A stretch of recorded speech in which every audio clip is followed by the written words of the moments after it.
আমরা ইতিমধ্যে শুনেছি প্রত্যেকটা বিষয়ে সফল হতে গেলে ওই বিষয় সম্পর্কে সুস্পষ্ট ধারণা থাকা একান্ত প্রয়োজন। আর এটাও শুনেছি যে এটা আসে কেবলমাত্র ট্রেনিং থেকে। আর প্রত্যেকটা জিনিসের বেসিক, ভেরি ইম্পর্টেন্ট। বেসিক মানে মূল।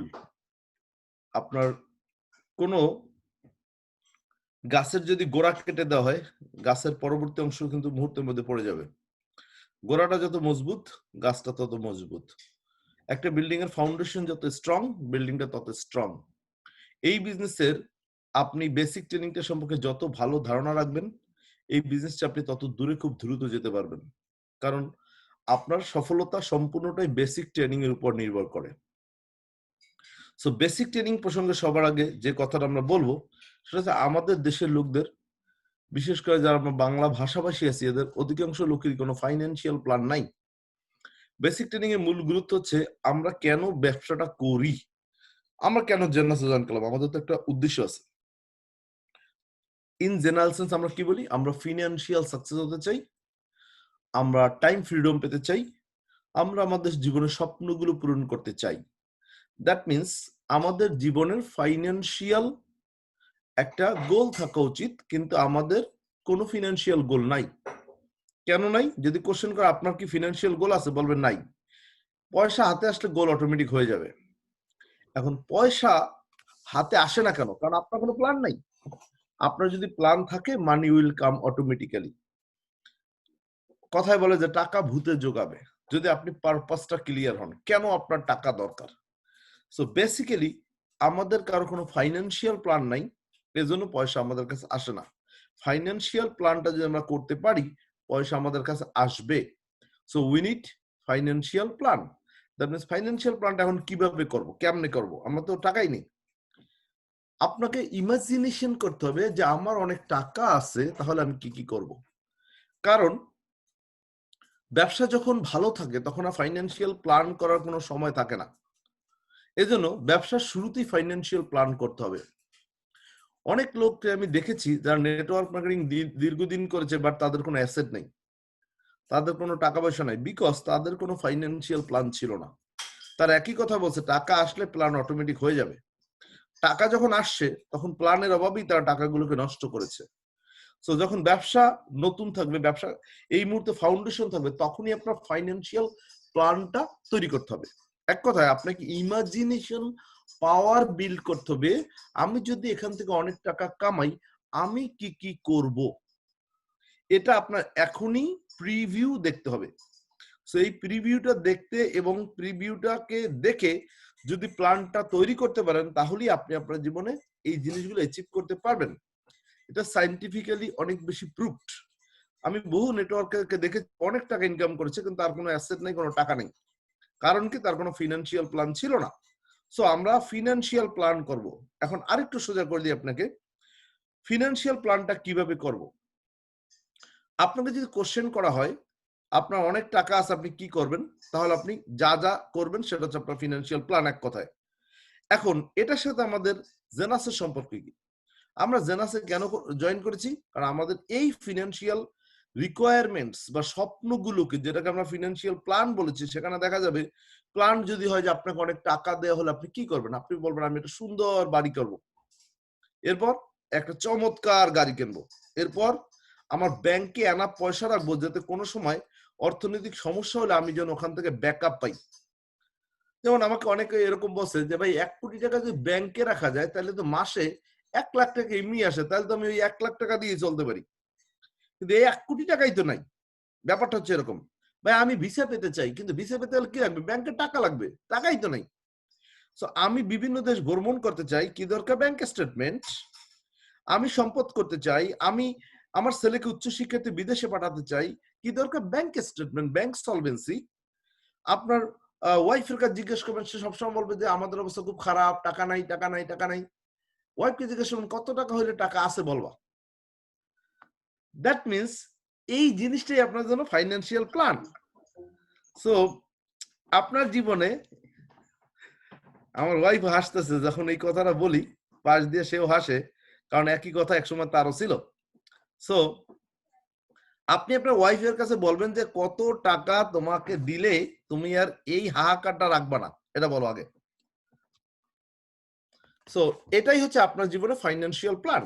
সো আপনি ওই টাকা আপনার ব্যাংকে বা ওয়াইফের কাছে অ্যাভেলেবেল রাখবেন, এটা হচ্ছে আপনার গোল। পারলে ওয়াইফের অ্যাকাউন্ট করে দিয়েন। আর যদি এটা সম্ভব না হয় তাহলে কি করবেন, ওয়াইফকে এখনই একটা চেক দেবেন যে তোমাকে আমি এত টাকা দিতে চাই, ধরো তোমার 1 কোটি টাকা হলেই হবে, তোমাকে আমি 1 কোটি টাকাই দেবো, এই চেকটা নাও 2 বছর পরের। এই 1 কোটি টাকা ব্যাংকে একটা এফডিআর করবা, এটা দিয়ে তুমি প্রতি মাসে 1 লাখ টাকা পাবা, বাংলাদেশে তুমি স্বাচ্ছন্দ্যে জীবনযাপন করতে পারবা। এখন সুদের প্রসঙ্গে তুমি ইসলাম ব্যাংকে যাও, ইসলাম ব্যাংকের দায়িত্ব। সো তুমি যে টাকা পাবা তা আলহামদুলিল্লাহ সারা জীবন ভালোভাবে চলতে পারবা। এরপর বাচ্চাদের লেখাপড়া, ঠিক আছে, তুমি বিদেশে পাঠাইতেছো বাচ্চা, তোমার ব্যাংকে টাকা আছে, তুমি পাঠাও, ভিসা পাবে। সো এক কথায় এনা ব্যাংক সলভেন্সি একটা ফাইন্যান্সিয়াল সলভেন্সির প্রমাণ। সো আপনার ব্যাংকে যেন এনাফ টাকা থাকে, এটা আপনার গোল। এবার আপনার পজিশন চেঞ্জ, অর্থনৈতিক স্বাবলম্বী হলে অবশ্যই আপনার ড্রেস গুলো চেঞ্জ করবেন, ভালো কিছু ড্রেস কিনবেন, এটা আপনার গোল। আপনি আনলিমিটেড ভ্যাকেশন চান, বিভিন্ন দেশ ঘুরতে চান, বাংলাদেশ আছেন, কোন কোন দেশ ঘুরতে চান লিখে ফেলেন। যে আমার স্বপ্ন আমি দুবাই যাব, আমার স্বপ্ন আমি মালয়েশিয়া যাব। আমি আমেরিকা আমার পাসপোর্টে 28তম সেল। দ্যাট মিনস এর আগেও আমি 28 বার, কোন কোন বহু সেল আছে মাল্টিপল। লন্ডনে আমার 5 বছরের মাল্টিপল ছিল, মালয়েশিয়া আমার 2 বছরের মাল্টিপল ছিল, সিঙ্গাপুরে আমার 2 বছরের মাল্টিপল ছিল, এভাবে অস্ট্রেলিয়ার ভিসা ছিল, ইউরোপের ভিসা ছিল, বিভিন্ন দেশের ভিসা ছিল। এরপর আমি আমেরিকা প্রথমবার আসছি, তাও 3 দিন ছিলাম। দ্বিতীয়বার, প্রথমবার 2011 সালে আসছি, 3 দিন ছিলাম। 2012 সালে এসে আমি থেকে গেছি। যে কারণে মেসেজটা দিলাম, আপনাকে ভিসা দেবে যখন আপনার এনাফ টাকা আছে। অনেক লোক আমেরিকা আসতে চায়, কিন্তু যখন আসতে চায় তখন হুট করে আসতে চায়, আর যখন তার টাকা থাকে তখন সে প্ল্যান করে না। সো আপনি আগেই বলবেন টাকা হলে আমি এই জিনিসগুলো করব, তখন আর ডিলে করবেন না, কারণ এটা আপনার গোল। প্রত্যেকটা জিনিস আপনি অ্যাচিভ করতে চান বা করবেন, এই মনে আপনি কমিটেড থাকবেন। যত ব্যস্তই হোক, আপনার ড্রিম ভ্যাকেশন করা কোন কোন দেশ, এই দেশগুলো আপনি কভার করবেন। বাচ্চাদের হায়ার এডুকেশন অবশ্যই আপনাকে দিতে হবে সাপোর্ট। আমি আমেরিকায় বহু লোককে দেখছি, তার ছেলে ভালো কলেজে চান্স পেয়েছে, ভালো ইউনিভার্সিটি চান্স পেয়েছে, বা টিউশন ফির জন্য তার ছেলেকে সে দিতে পারেনি। সো আপনাকে এনশিওর করতে হবে আপনার ছেলে মেয়েকে আপনি যেন টিউশন ফির অভাবে উচ্চ শিক্ষা থেকে যেন তারা বঞ্চিত না হয়, এটা আপনার এনশিওর করা প্যারেন্ট হিসেবে আপনার দায়িত্ব। এবার অ্যাজ এ মুসলিম আমরা হজ করতে চাই, খ্রিস্টানরা তাদের তীর্থস্থানে যেতে চায়, হিন্দুরা তাদের তীর্থস্থানে যেতে চায়, যে যেখানে যেতে চায়, এটা তার গোল, এটা আমরা চাই। দ্যাট মিনস আমরা এই জিনিসগুলো অ্যাচিভ করার জন্য জেনাসে জয়েন করেছি। এটা ইন জেনারেল আমাদের উত্তর। এখন আসি, আপনি যখন এই গোলগুলো লিখবেন তখন আপনার উত্তর হবে যে এর সাথে জেনাসের সম্পর্ক কি। আমি জেনাসটা করব, কেন করব? কারণ আমরা এই গোলগুলো অ্যাচিভ করার জন্য আমি অন্য যে রাস্তায় আসি, সেই রাস্তায় আমি তো দীর্ঘদিন চেষ্টা করলাম, বাট আমি এটা অ্যাচিভ করতে কতটা পেরেছি। দেখ, আপনি জব করলে, মোস্ট অফ দ্য পিপল দেখা যায় জব করলে তারা একটা সুন্দর বাড়ি জীবনও কিনতে পারে না, সারা জীবন ভাড়া বাসায় থাকে। কিংবা একটা বাড়ি কিনলেও আমেরিকার প্রেক্ষাপটে 30 বছর লোন নিয়ে বাড়িটা কেনে, কারণ ওই বাড়িটা কখনোই তার হয় না। যদি সে 3টে মাস মর্টগেজ না দেয়, বাড়িটা ব্যাংক নিয়ে যায়। দ্যাট মিনস আপনি বাড়ির কিন্তু মালিক হচ্ছে না সম্পূর্ণ টাকা পে অফ হওয়ার পর। আবার অনেক বাড়ি দেখেছি যারা ট্যাক্সও পে করতে পারে না। সো অনেকগুলো বিষয় আপনাকে কিন্তু প্রবলেমে ফেলে দেয়। তো আপনার আলটিমেট গোল, আপনার একটা বাড়ি কিনবেন, সেটা হচ্ছে ব্যাংকের মানে মর্টগেজ ফ্রি। সো এটা হবে আপনার একটা গোল। সো এই জিনিসগুলো যখন আপনার ড্রিম, এগুলো অ্যাচিভ করার জন্য আপনি জেনাসে জয়েন করতে চান, সো এই জিনিসগুলো আপনার একটা নোটবুকে লেখেন, কিংবা আপনার বেডরুমে আপনি ছবি তুলে টানিয়ে রাখেন। কেন? ঘুম থেকে উঠলে আপনি এই ছবিগুলো দেখে আপনি চিন্তা করবেন আমি কাজ করি, পরিশ্রম করি এই জিনিসগুলোর জন্য। দ্যাট মিনস আপনার পরিশ্রমটার আলটিমেট মোটিভেশন হচ্ছে এই জিনিসগুলো আপনি পেতে চান, আর এর জন্য আপনি দিনরাত পরিশ্রম করতেছেন। So most of the people বলে এগুলো টানানোর কি দরকার, দেখার কি দরকার, এগুলো মাথায় আছে। মাথা তো একটা সফটওয়্যার, কম্পিউটারের মধ্যে সবই আছে, কিন্তু ক্লিক করতে হয়। ক্লিক না করলে কোনো ফোল্ডারই তো অটোমেটিক বের হয় না। সো আপনাকে অনেক বেশি ক্লিক করাতে হবে, এমন কাজ আপনাকে করতে হবে। আপনি রাখতে পারেন আপনার ডাইনিং টেবিলে যদি ই থাকে, পলি থাকে, তার নিচে আপনি আপনার স্বপ্নগুলো রাখতে পারেন, কিংবা ডাইনিং এর সামনে রাখতে পারেন। এখন বলতে পারেন এই জিনিসগুলো বাসায় কোনো গেস্ট আসলে তো পাগল বলবে, এগুলো আপনি কেন রাখতেছেন? মানুষ যতক্ষণ পর্যন্ত পাগল না বলবে ততক্ষণ পর্যন্ত আপনার ড্রিম গুলো অ্যাচিভ হবে না। সো মানুষকে পাগল বলতে দেন, কারণ আপনার স্বপ্ন শুনে যদি মানুষ না হাসে তাহলে আপনার স্বপ্নটা এনাফ বড় স্বপ্ন না। আপনাকে বড় বড় স্বপ্ন দেখতে হবে, কারণ সৃষ্টিকর্তা আপনার কখন কোন স্বপ্নটা পূরণ করবে আপনি নিজেও জানেন না। যেন পূরণ হলে বড়টাই হয়। ধরেন আপনি আল্লাহর কাছে বলছেন, আল্লাহ আমাকে 10 কোটি টাকার মালিক বানাই দাও, না দিলে 5 কোটি দাও, না দিলে 1 কোটি টাকা অন্তত দাও। এখন আল্লাহ তারা যদি পূরণ করা শুরু করে তাহলে সবার আগে কিন্তু ছোটটা দিয়ে শুরু করবে, আর সেটারও যেন সাইজ 1 কোটি হয়। কথায় বলে এটা তো স্বপ্ন। ইয়েস, স্বপ্ন। স্বপ্ন মানে কি আমি চাই? স্বপ্ন মানি আমি এটা চাই, পাগলের মতো চাই, এটার কারণে আমি ঘুমাতে পারি না, এটা আমার হতেই হবে। সো আপনার স্বপ্ন সাইজটা বড় হতে হবে, কারণ কথায় বলে স্বপ্নে যদি বিরিয়ানি খাও তাহলে ঘি কম দেবা কেন? কারণ তো তোর পয়সা লাগে না। আপনি স্বপ্নই দেখেন তাহলে যেন বড় বড় করে দেখেন, ছোট স্বপ্ন দেখেন না, বড় স্বপ্ন দেখেন, যেন পূরণ হলে একটা হলেই যেন হয়ে যায়। সো এটা হচ্ছে আপনার বেসিক বক্তব্য। এখন এগুলো অ্যাচিভ করার জন্য আপনাকে প্যাশন থাকতে হবে, এটা ওভারনাইট হবে না। আপনি ধীরে ধীরে স্বপ্নগুলো পূরণ করবেন। জেনাসে সফল হওয়ার জন্য আপনার প্যাশন থাকতে হবে। Why passion? আপনি কি ভালোবাসেন, জেনাসকে আপনার ভালোবাসতে হবে। ভালোবাসলে এই ব্যবসা না হয়ে যাবে না। আর যতক্ষণ পর্যন্ত ব্যবসাটাকে ভালো না বাসতে পারবেন এই ব্যবসাটা হবে না। সো ব্যবসাটা ভালো কেন বাসবেন? Logically, not magically. Network marketing এ কোনো ম্যাজিক নেই, আছে লজিক।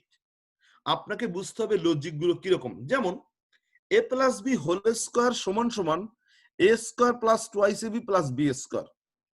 এখন আপনাকে যদি বলা হয় A square plus B A plus B whole square সমান সমান এ স্কোয়ার প্লাস 2ab আসলো কেন?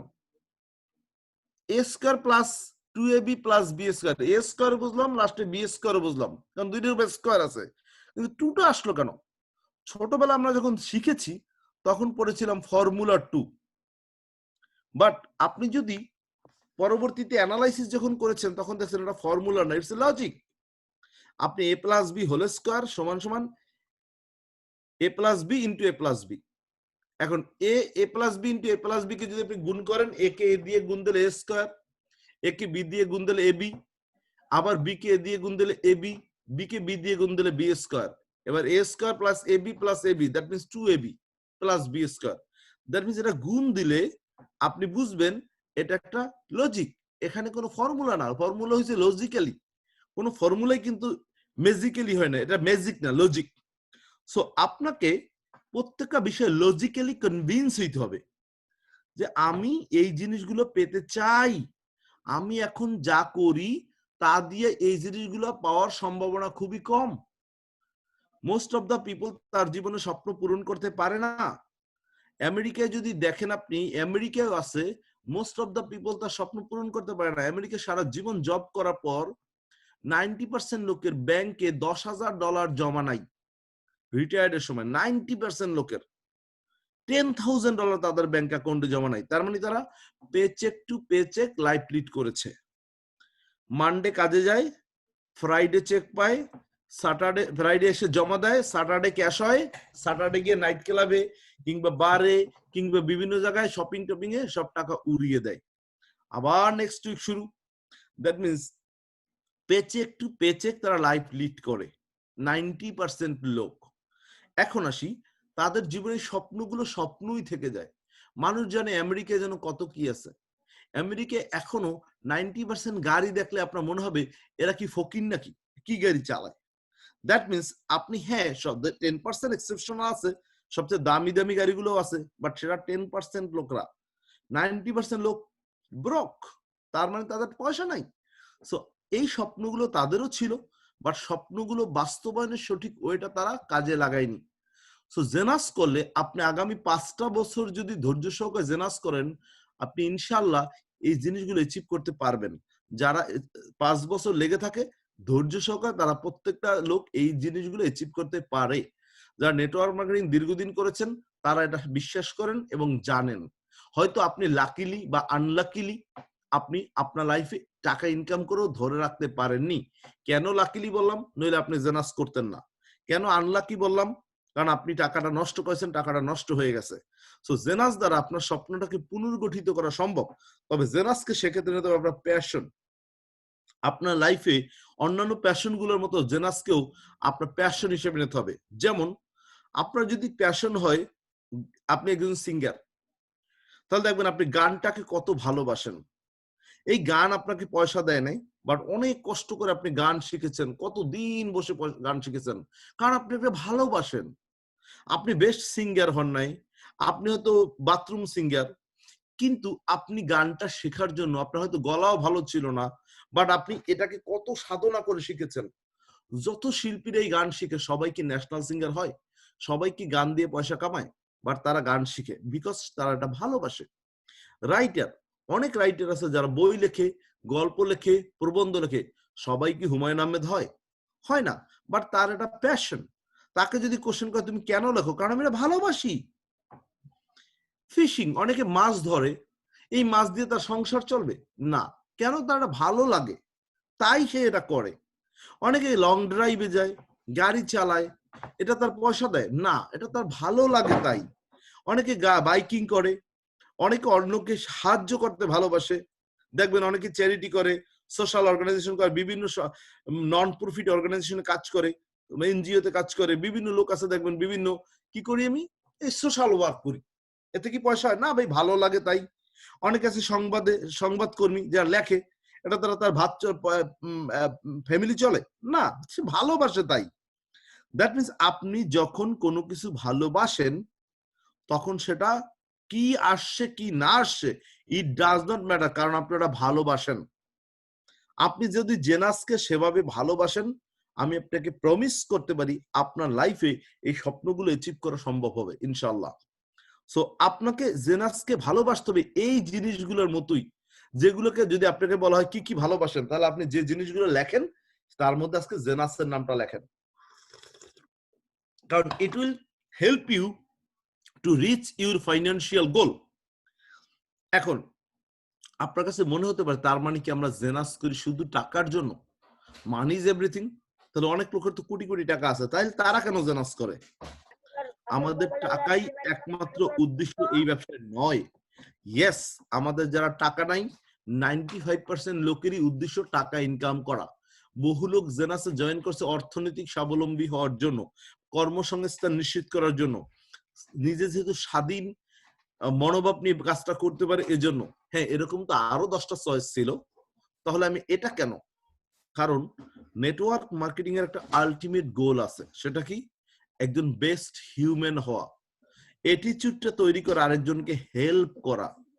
আরেকজনকে হেল্প করার সর্বোচ্চ সুযোগ এই ইন্ডাস্ট্রিতে রয়েছে, কারণ অন্য কোনো জায়গায় আপনার পাশাপাশি আরেকটা লোক সফল হবে, এটা আপনার একটা জেলাসেরও কারণ হবে। যেমন আপনি একজন ভালো ব্যবসায়ী, আপনার পাশে আরেকজন লোক একই ব্যবসার যদি করে, সে হয়তো আপনার রিজিক নিচ্ছেন, আপনি জানেন রিজিকের মালিক আল্লাহ, বাট আপনি তারপর তার প্রতি তার জেলাস।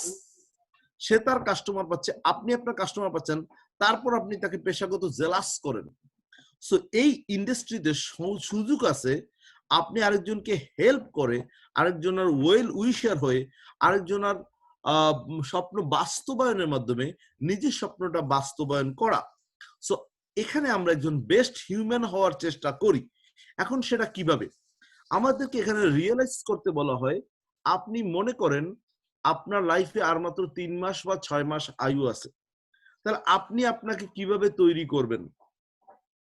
এক কথায় মূল বিষয়টা হলো আপনার রিয়েলাইজেশন পাওয়ার বা থিঙ্কিং পাওয়ারটা বিল্ড করা, কারণ থিঙ্কিং পাওয়ার আপনার জীবনের সকল সাকসেসের মূল। তবে success depends on your thinking power. So এখানে আমরা প্রথমে যে কথা বলেছি, আপনি থিঙ্ক করেন আপনার অনেক টাকা আছে, আপনি কি করবেন? আপনি থিঙ্ক করেন যে আজকে আপনি খুব ভালোবাসেন, এবার কোনো কিছুকে ভালোবাসলে আপনি সেটা কিভাবে নেন? ধরেন আপনার মাকে আপনি খুব ভালোবাসেন, আপনার মাকে নিয়ে কেউ সমালোচনা করলে আপনার কি ভালো লাগবে? ভালো লাগবে না, কারণ আপনি ভালোবাসেন, তাকে নিয়ে কেউ সমালোচনা করুক, সবকিছুর ঊর্ধ্বে রাখতে চান। সো প্রথম অপশন ছিল আপনি কি চান আপনার জীবনে, দ্বিতীয় অপশন ছিল আপনার কি কি প্যাশন, তৃতীয় অপশন হচ্ছে আপনি একজন ভালো মানুষে পরিণত হন। কিভাবে? আপনি রিয়েলাইজ করেন আপনার লাইফে আর মাত্র 3 মাস আপনি বাঁচবেন, এই 3 মাস সময়টা আপনি কেমন তৈরি করবেন? ধরেন অনেক লোক করোনা যখন ধরে তখন তার মাথায় কি চিন্তা করে যে না আমি শেষ, আমাকে আল্লাহ বিল্লে করতে হবে। এই যে করোনার সিজনে দেখেন কত কিছু বন্ধ হয়ে গেছে, কত খারাপ ব্যবসা বন্ধ হয়ে গেছে, মদের দোকান বন্ধ, খারাপ যত বিজনেস সব বন্ধ, কারণ মানুষ এখন ইয়ানফসি করতেছে। বাঁচলে তারপর পরে আবার দেখা যাবে। তো আল্লাহ তাআলা এটা কেন করছে? কারণ আমরা এত বেশি আল্লাহকে ভুলে গেছি, যেন আল্লাহ তাআলা মনে করাই দিছে যে হ্যাঁ, তোমার আমাকে মনে করতে হবে, আমাকে মনে রাখতে হবে, কারণ আমরা সীমা ছাড়িয়ে গিয়েছিলাম। এবার আপনি দেখেন সারা পৃথিবী ব্যাপী মানুষের মধ্যে কিরকম হাহাকার ছিল। যেমন আপনি যদি মুসলিম হন, আপনি দেখবেন যখন ইসরায়েল আক্রমণ করেছে এদের কি বলে গাজার বিভিন্ন জায়গায়, তখন আমরা বলছি আল্লাহ মুসলমানদের এত কেন হচ্ছে, আল্লাহ তুমি দেখো না? যখন বার্মিস রোহিঙ্গারা বাংলাদেশে আসছে মার খেয়ে, আমরা কি বলি না আল্লাহ তুমি কি দেখো না? এভাবে প্রত্যেকটা জায়গায় চায়নায় মুসলিমদের আটক করে নির্যাতন করতেছে, আমরা বলছি আল্লাহ তুমি কি দেখো না? এভাবে আপনি প্রত্যেকটা জায়গায় যেভাবে মুসলিমদের উপর অত্যাচার হয়েছে, প্রত্যেকটা লোক বলেছে আল্লাহ তুমি কি দেখো না? এই এত যে নালিশ, এটা যে জমা হয়েছে এর কি কোনো বিচার হবে না? আল্লাহ বলেছে হ্যাঁ আমি সবই দেখি। হ্যাঁ, এবার আসেন, তার মানে কি শুধু মুসলমানরাই ঠিক ছিল, অন্যরা কি, মুসলমানরা কি ভুল করে নাই? অনেক মুসলমান হিসেবে আমাদের যে দায় দায়িত্ব ছিল আমরা সেটা করিনি। আমাদের কোরআন হাদিসে যেভাবে মানে আল্লাহ আমাদের গাইডলাইন দিয়েছে সেটা আমরা ফলো করিনি। আমাদের বলেছে আরেকজন মুসলিম ক্ষুধার্ত থাকলে তুমি তাকে হেল্প করো, তোমার পাশের প্রতিবেশী যদি না খেয়ে থাকে তুমি যদি পেট ভরে খাও তোমার ইবাদত হবে না। আমরা কি পাশের প্রতিবেশীর কোন সময় খোঁজ নিয়েছি? আমরা মানবিকতার মধ্যে কি ছিলাম না।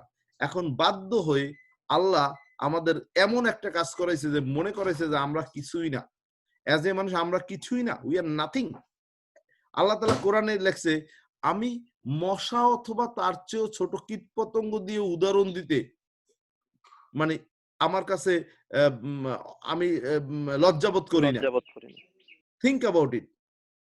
মশার চেয়েও ছোট কীট পতঙ্গ দ্বারাও আমাদেরকে উদাহরণ দিতে সে লজ্জাবোধ করে না। তাহলে মশাও তো দেখা যায়, এই যে করোনা কি দেখা যায়? এক করোনার কাছে আমরা কিছুই না। Think about it. পৃথিবীর সবচেয়ে বড় বড় যারা বাদশা ছিলেন, লাইক নমরুদ, একটা মাছি দিয়ে আল্লাহ তাকে ধ্বংস করে দিচ্ছে।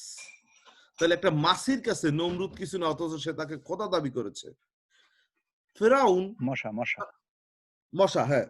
তাহলে ফেরাউন সারা পৃথিবীর একসময় নিজেকে কিং দাবি করেছে, পানি দিয়ে তাকে চুবিয়ে আল্লাহ তাআলা মারছে। Think about it. আল্লাহ তাআলা একদিন জিবরাইল আলাইহিস সালামকে পাঠাইছে। জিবরাইল আলাইহিস সালাম ফেরাউনের কাছে জিজ্ঞেস করছে আপনার কাছে যদি কোনো একটা আপনার কর্মচারী বা আপনার অধীনস্থ কেউ যদি যা চায় আপনি সবই যদি তাকে দেন, আর সে যদি আপনার কাছে নিয়ামতের অস্বীকার করে আপনি তাকে কি করবেন? বলে তাকে আমি চুবিয়ে মারবো পানিতে।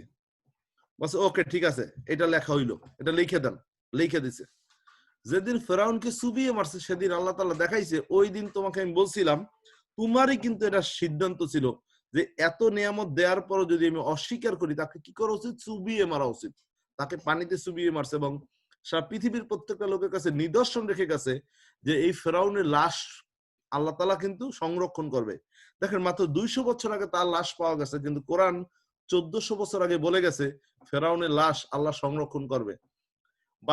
200 বছর আগেও যদি কেউ যদি জিজ্ঞেস করতো তোমাদের কোরআনের এই আয়াতটার প্রমাণ দেখাও, মানুষ কিন্তু দেখাইতে পারতো না ফেরাউনের লাশ কোথায় আছে। কিন্তু আজকে আমরা দেখতেছি ফেরাউনের লাশ ঠিকই আছে, আল্লাহ সংরক্ষণ করেছেন এবং সেটা নষ্ট হয়নি, মাছও তাকে খায় নাই। Think about it. সো পানিতেও সে পচে নাই, মাটিতেও সে পচে নাই, তাকে সম্পূর্ণ আল্লাহ তাআলা হেফাজত রেখেছে। যে কারণে কথাটা বললাম, আপনাকে এই বিজনেসের মাধ্যমে একজন বেস্ট হিউম্যান বিং হওয়ার চেষ্টা করতে হবে। আমি জানি প্রতিনিয়ত শয়তান আমাদের ধোঁকা দিচ্ছে, বাট আল্লাহ আমাদের বলেছে নিশ্চয়ই শয়তান তোমাদের প্রকাশ্য শত্রু, আমরা সেটাও জানি। সো তারপর আমাদের এটাও আল্লাহ বলেছেন নিশ্চয়ই মানুষ ভুলের মধ্যে আছে, উত্তম তারাই যারা তওবা করে। আমরা জানি আমরা প্রতিনিয়ত অনেক ভুল করতেছি, একই ভুল বারবার করতেছি, তারপর আল্লাহ তাআলা গফুরুর রহিম, আমাদের বেশি বেশি ক্ষমা চাইতে হবে। আমরা এই রমজান মাস চলতেছে, আমরা যেন আল্লাহর কাছে বেশি বেশি মাপ চাই। আল্লাহ যেন আমাদের এই করোনা ভাইরাস থেকে রক্ষা করে এবং যাবতীয় সকল বালা মুসিবত, এটাই যে একমাত্র পৃথিবীর সবচেয়ে সেরা রোগ তা না, এটা আল্লাহ তাআলা একটা উদাহরণ দেখিয়েছে। তোমার কাছে আমি অদৃশ্য দিয়ে তোমাকে দেখাইতে পারি, তুমি কিছু না। সো যে কারণে কথা বললাম, নেটওয়ার্ক মার্কেটিং আপনাকে ইমাজিনেশন পাওয়ার বিল্ড করে, যেটা আপনার নাই সেটাও পেলে আপনি কি করবেন। আপনাকে একজন ভালো হিউম্যান বিইং হওয়ার জন্য চেষ্টা করতে হবে এই বিজনেসে। আর সেটা কিভাবে রিয়েলাইজ করতে হবে? আপনার আয়ু আছে 3 মাস, কি করবেন? আপনি সবার কাছে হয়তো মাপ চাইবেন, আপনার লোন থাকলে সেটা পে করবেন। ওই দিন একটা ফেসবুকে প্রস্তাব দেখলাম, সবাই শুধু মাপ চাইতেছে, তো একজনে বলছে আমি তো কিছু টাকা পাই, টাকাটা দেন। সে বলছে এই করোনা ভাইরাস যাক, তারপর টাকাটা দেব। সো তারপর দেখি কি করা যায়। দ্যাট মিনস আমরা কিন্তু মাপও চাই, আবার আমাদের লোনও আছে, সেটা আমরা মানে এটা সবাই, আমি নিজেও, সবাই আমরা ওভাবে কিন্তু সিরিয়াসলি নেই না। মনে হয় যে না, এটা আমার উপর দিয়ে যাবে না। যাদের উপর দিয়ে গেছে তারা সবাই কিন্তু এটা সাফার করছে। সো আমাদের রিয়েলাইজ করতে হবে যে আমাদের কি কি কাজ করতে হবে। সো এক কথায় আমরা আমাদের পরবর্তী জীবনটাকে সুন্দর করার জন্য চিন্তা করব। এতক্ষণ যা বললাম এটা হচ্ছে নেটওয়ার্ক মার্কেটিং এর আলটিমেট গোল বা ফিলোসফি। হোয়াই আমরা নেটওয়ার্ক মার্কেটিং করি, শুধু টাকা না, একজন বেস্ট হিউম্যান বিইং হওয়া। এবং আমার স্বপ্নগুলোকে ইতিপূর্বেও আমরা জানতাম এই স্বপ্নগুলো আছে, হয়তো লিপিবদ্ধও করেছি, কিন্তু এটা আমরা সংরক্ষণ করতে পারি নাই। আমাদের স্বপ্ন বারবার চুরি হয়ে গিয়েছে। এখন স্বপ্ন, নেটওয়ার্ক মার্কেটিং কি হয়? স্বপ্নকে পুঞ্জীবিত করা যায়। এখানে স্বপ্নকে ধরে রাখা শেখানো হয়। আপনি কিন্তু স্বপ্ন আগেও দেখেছেন, অনেকবার দেখেছেন, বাট সেই স্বপ্নগুলো ভেঙে গেছে। কেউ না কেউ আপনার স্বপ্নটা চুরি করেছে। তাহলে এখানে আমরা কি করতেছি? আপনার স্বপ্নটা তৈরি করতে হেল্প করতেছি, ধরে রাখতে হেল্প করতেছি, পুঞ্জীবিত করতে হেল্প করতেছি। চুরি হতে দিয়েন না, চোর থেকে সাবধান, প্রিভেনশন করতেছি, প্রোটেকশন করতেছি। এটা হচ্ছে আমাদের আলটিমেট গোল। এবার আসি, এই বিজনেসটা শুরু তো করলাম, সফল হতে চাই। এখন প্রথম যখন আমরা প্রশিক্ষণ নিয়ে কাজে যাব, তখন আমাদের যে জিনিসটার সাথে সবার আগে সম্মুখীন হতে হবে সেটা হচ্ছে ইমোশনাল রোলার কোস্টার। এই জিনিসটা একটা চিরাচরিত নিয়ম, আপনাকে বুঝতে হবে। এই জায়গাটায় যদি আপনি আপনাকে প্রোটেক্ট করতে পারেন, আপনি এই বিজনেসে সফল হবেন। আর এই জায়গায় যদি আপনি হারিয়ে যান, এই যে প্রত্যেকটা খাদে যদি পড়ে আপনি শেষ হয়ে যান, ইউ আর গন। সো আপনাকে জানতে হবে it's a emotional roller coaster journey. জার্নিটা স্মুথ না, জার্নিটা একটা emotional roller coaster journey. Emotional roller coaster কি? আমরা আমেরিকা যারা আছি তারা সিক্স ফ্ল্যাগে গেছি বা বিভিন্ন প্রকার পার্কে গিয়েছি। বাংলাদেশে যারা আছে তারা ফ্যান্টাসি কিংডমে গিয়েছি। সেখানে ডান পাশের একটা ছবি আছে, ছবিটা দিকে সবাই লক্ষ্য করলে বুঝবেন, এরকম একটা জিনিসের সাথে আমরা প্রত্যেকে পরিচিত হয়েছি, যেটাকে বলা হয় রোলার কোস্টার। আমাদের এই যাত্রাটা একটা রোলার কোস্টারের মতোই, তবে এটা ইমোশনগত রোলার কোস্টার। ইমোশনগত কি? আমরা কখনো আনন্দে একেবারে অট্টহারা হয়ে যাই, আবার কখনো একেবারে শোকে বিহ্বল হয়ে যাই, ভেঙে পড়ি। এই যাত্রাটা আপনার এরকমেরই যাবে। এখন কেন কিরকম যাবে? আপনি যখন জয়েন করেছেন এই বিজনেসটায়, তখন আপনি আছেন এই জায়গাটায়, প্রথম পাহাড়ের চূড়াটায়, রোলার কোস্টার টপে। আপনার কাছে মনে হচ্ছে আমি জয়েন করেছি, এবার স্বপ্ন পূরণের পালা, অনেক দিন পর একটা সুযোগ পেয়েছি, জেনাস গ্লোবাল, অনেক জীবনে ধরা খেয়েছি, আর আমি পিছনে ফিরে তাকাবো না, এবার আমি আমার লাইফটাকে গড়ব, সব ভুল ত্রুটি সংশোধন করে এবার আমি মানুষের মতো মানুষ হব। এই জায়গাটা আছেন। এখন যখনই আপনি বুঝলেন, তাহলে আমার স্বপ্ন বাস্তবায়ন করতে কি করতে হবে? আমাকে দুজনকে সবার আগে স্পন্সর করতে হবে। সো আমাকে যথারীতি পিপল ফেস করতে হবে। পরিচিত মহলে একটা লিস্ট করলেন, কাছের 10টা লোককে আপনি জানালেন আমি এই ব্যবসাটা করি। 90% লোক যারা ট্রেনিং করে না, তারা ওই প্রেজেন্টেশন দেখার পর ওই দিনের মধ্যেই এই ঘটনা ঘটাই ফেলায়। সেটা কি? অনেকে প্রেজেন্টেশন দেখছে, প্রেজেন্টেশন থেকে বের হয়েই তার মাথায় শুরু হয়েছে কারে ফোন দেবো। জয়েন করলো, জয়েন করে সে 10 জনে ফোন দেওয়া হয়ে গেছে, বা 5 জনে ফোন দেওয়া হয়ে গেছে, বা 3 জনে ফোন দেওয়া হয়ে গেছে। কাছের লোকদের কি বলছে যে দোস্ত একটা প্ল্যান পাই গেছি, চমৎকার কোম্পানি, খুব ভালো সিস্টেম, প্রোডাক্ট চমৎকার, এই সব এক্সাইটেড পুরা। বলছে কি হয়েছে ঘটনা খুব খুলে বল। না না, কোম্পানির নাম জেনাস, এখানে আমেরিকান কোম্পানি, আমাদের প্রোডাক্ট গুলো চমৎকার কাজ করে, অনেক ভালো প্রোডাক্ট, একেবারে লাইক মেডিসিন। তো কি করতে হবে, তোমার জয়েন করতে $200 লাগবে বা $250 লাগবে। এরপর কি করতে হবে, 2 জন লোককে জয়েন করে দিবে, এরপর কি করতে হবে, তাদেরও $250 করে দিতে হবে, তারা আবার একইভাবে 2 জন আনবে, এক সময় তুমি আমি মিলিয়নিয়ার হয়ে যাব। এক কথায় ফোনে 5 মিনিটের মধ্যে প্রেজেন্টেশন দেয়া শেষ। এবার তার বন্ধু বলল তুমি আবারও ধরা খাইছো, যদি তারা আগে করে থাকে, নতুন থাকে খবরদার এই জাতীয় কোম্পানি ধারে কাছেও যাইও না। এগুলো আমি অনেক আগে দেখছি, আমার বাবাও দেখছে, দাদাও দেখছে, 14 গোষ্ঠী এগুলো দেখিয়েছে। দ্যাট মিনস তার একটা প্রি অকুপাইড আইডিয়া, সেটা সে চাপিয়ে দিল। সে যদি ইন্স্যুরেন্স কর্মী হয় সেটা ইন্স্যুরেন্সের সাথে তুলনা করবে, সে যদি অন্য কোম্পানি জয়েন করে আরো 10 জায়গায় ধরা খায়, ওই 10 জায়গার সাথে সে কম্পেয়ার করে, যে বলে যার গোষ্ঠী কুমিরে খায় ঢেকি দেখলেও ভয় পায়, সে এটা দেখে পুরোটা মিলিয়ে ফেলছে। এখন সে তার অভিজ্ঞতা হলো কি বললো, ধারে কাছেও যেও না। আপনি কোথায় চলে আসলেন, ধাপাস করে পড়ে গেলেন এই জায়গাটায়, তার মানে আপনার স্বপ্ন চুরি।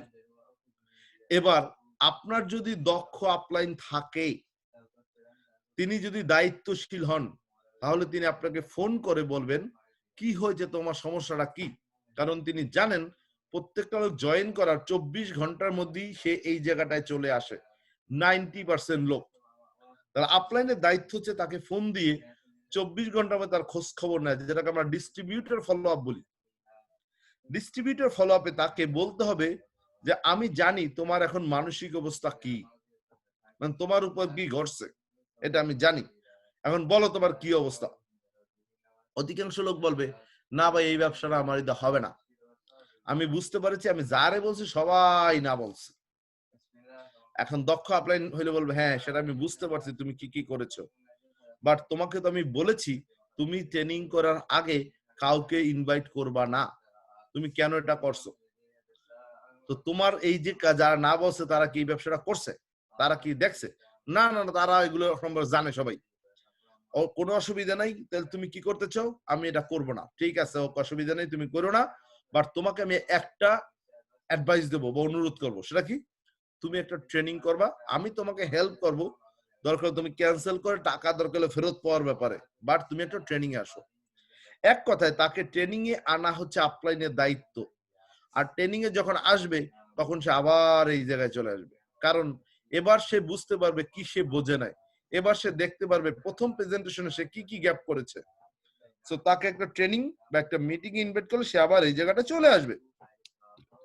এবার সে বুঝতে পারবে এই ঘটনাটা কমন ঘটনা, এটা প্রত্যেকটা নেটওয়ার্কার জীবনেই ঘটে গেছে, প্রত্যেকটা সফল লোকের জীবনে এটা ঘটে গেছে। সো এই কমন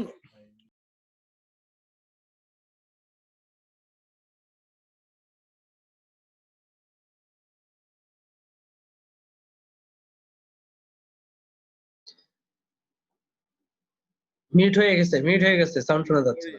একটা সেকেন্ড প্লিজ। সো আমাদের বুঝতে হবে যে it's a part of our business.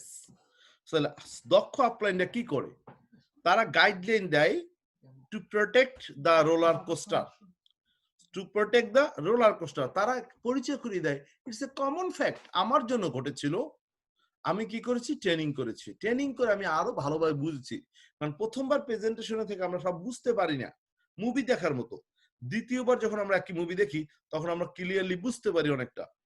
So দ্বিতীয়বার সে প্রেজেন্টেশনে সে এখন যা যা দেখতে পাচ্ছে এটা কিন্তু সে প্রথমবার দেখে নাই বা বোঝে নাই, এবার সে অনেক জিনিস বুঝতেছে এবং সে বুঝছে যে যা আমি করেছি সেটা ঠিক হয় নাই।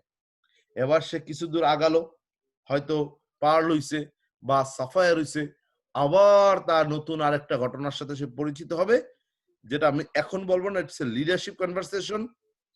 তারপর হালকা টাচ দেই, এখানে তার আপলাইনের সাথে গ্যাপ হইতে পারে, কোম্পানির কোনো জায়গায় গ্যাপ হইতে পারে, কোনো ফ্যাসিলিটি সে আশা করছে সেটা সে পায় না হইতে পারে, সে আবার এই জায়গায় চলে আসবে। দক্ষ আপল্যান্ডে তাকে কেবলমাত্র এই জায়গায় আবার তাকে পৌঁছিয়ে দিতে পারে। এরপরে সে কিছু দূর যাবে, আবার তাকে রোলার কোস্টার পড়তে হবে, আবার সে উপরে উঠবে। এই জার্নিটার সাথে তাকে পরিচিত হইতে হবে। এটা ঘটবেই। It's a common fact. প্রত্যেকটা লোকের জীবনে ঘটেছে, আপনার জীবনেও ঘটবে। এখন কোশ্চেন হচ্ছে এখান থেকে বাঁচার উপায় কি? বাঁচার উপায় হচ্ছে কিপ দ্য বার ডাউন। এই বারগুলোকে ডাউনে রাখতে হবে। কিপ দ্য বার ডাউন মানে কি? আপনি আগে প্ল্যান দেখার পর 0 থেকে লাফ দিয়ে 10 এ উঠছেন। এবার আমরা বলতেছি আপনি 0 থেকে লাফ দিয়ে 3 পর্যন্ত ওঠেন। অত বেশি আনন্দিত হইয়েন না। আর কেউ না বললে অত কষ্ট পাইয়েন না। 3 থেকে 0 তে আসেন। কিন্তু 1 থেকে 10 এ লাফ দিয়ে 10 থেকে 0 তে আসছেন না। তাইলে পড়ার সময় আপনি খুব কষ্ট পাবেন এবং হারাই যাবেন এই ব্যবসা থেকে। সো বারটাকে ডাউন নেন, টেক ইট নরমাল। কেউ আসলে মুস্কি হাসি, কেউ চলে গেলে কোনো অসুবিধা নেই। আবার কেউ আসলে ওয়েলকাম, না আসলে thank you very much. Take it normal. এখানে অট্টহাসির কোনো কারণ নাই।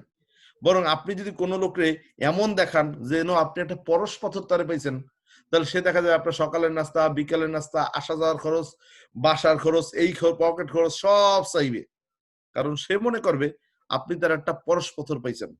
আর সে কাজ করবে, আপনি ডায়মন্ড হবেন, বসে বসে খাবেন, এটা কি সে মেনে নেবে নাকি? কোনোদিনও না। তাহলে সে কি করবে?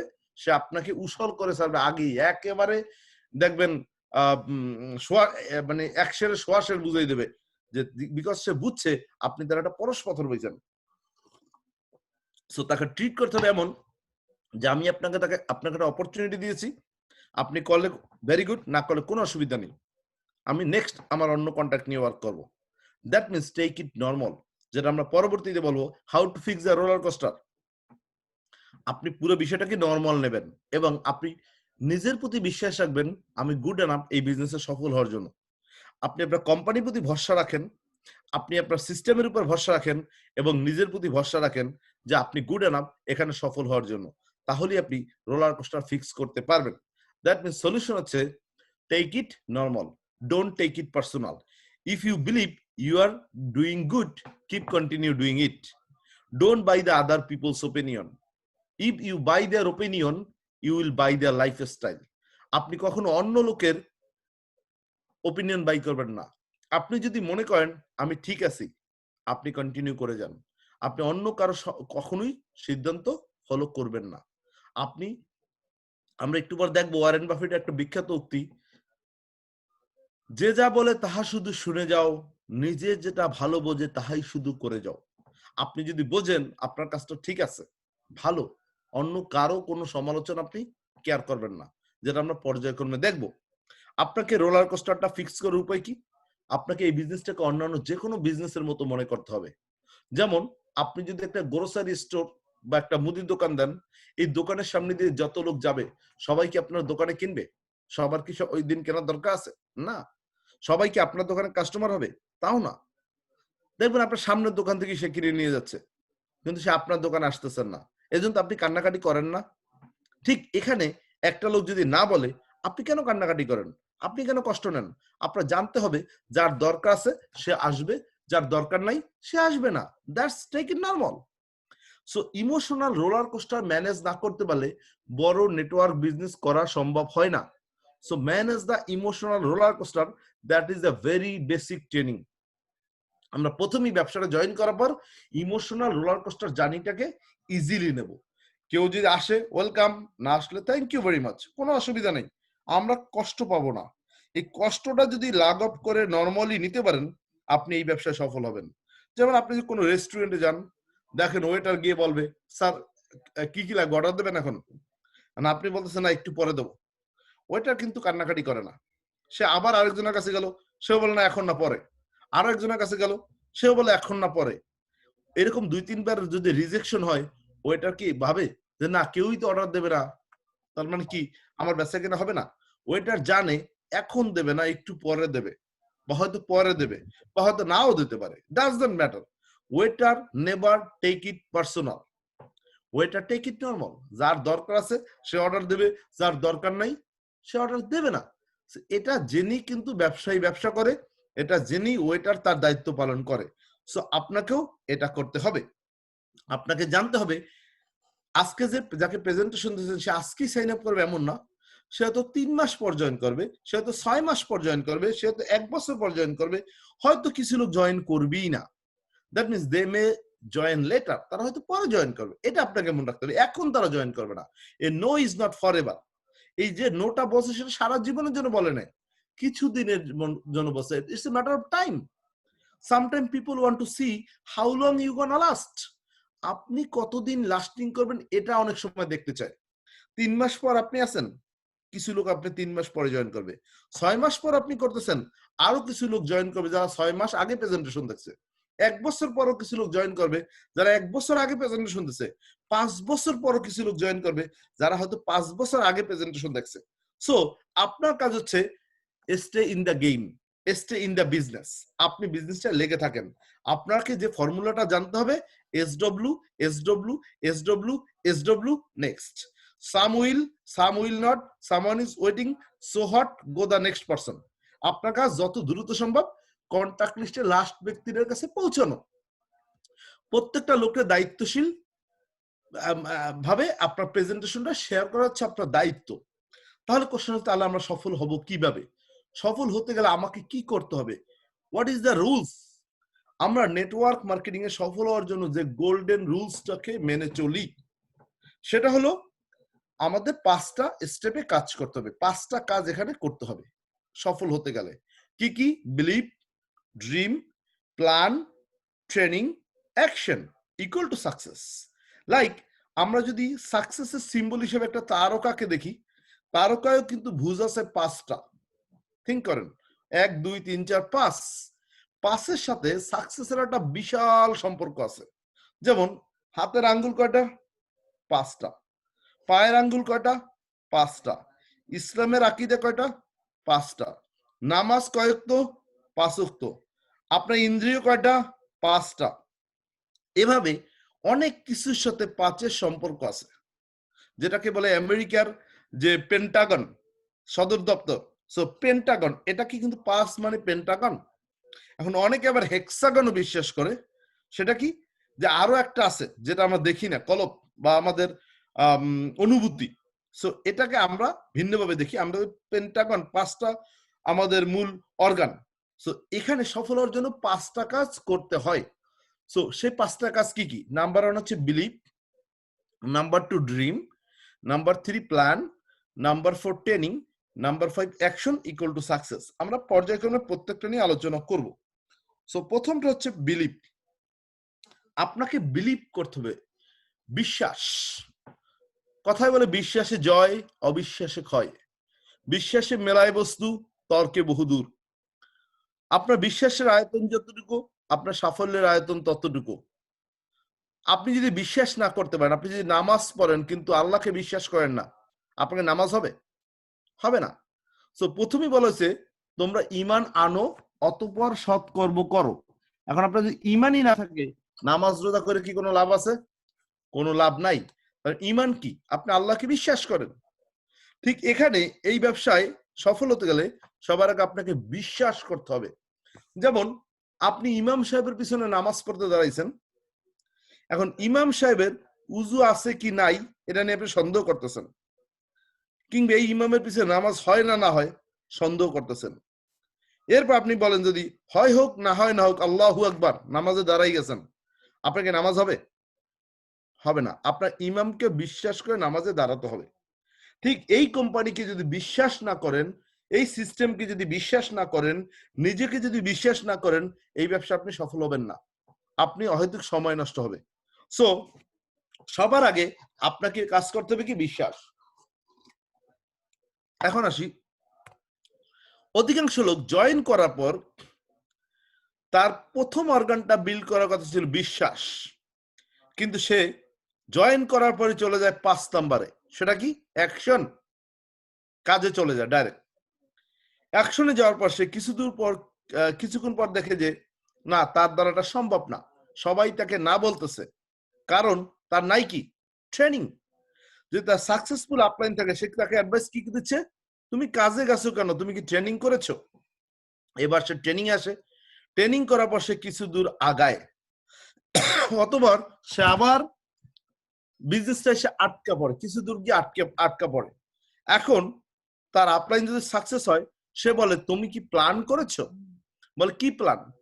এই যে short term plan, mid term plan, long term plan. না তো, আপনি তো আমাকে প্ল্যানের কথা বলেননি।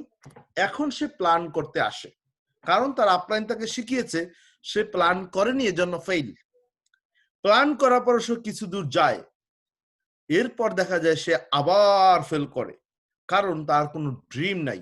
তার এই জেনাসে কাজ করার সাথে ড্রিমের কোনো সম্পর্ক নাই।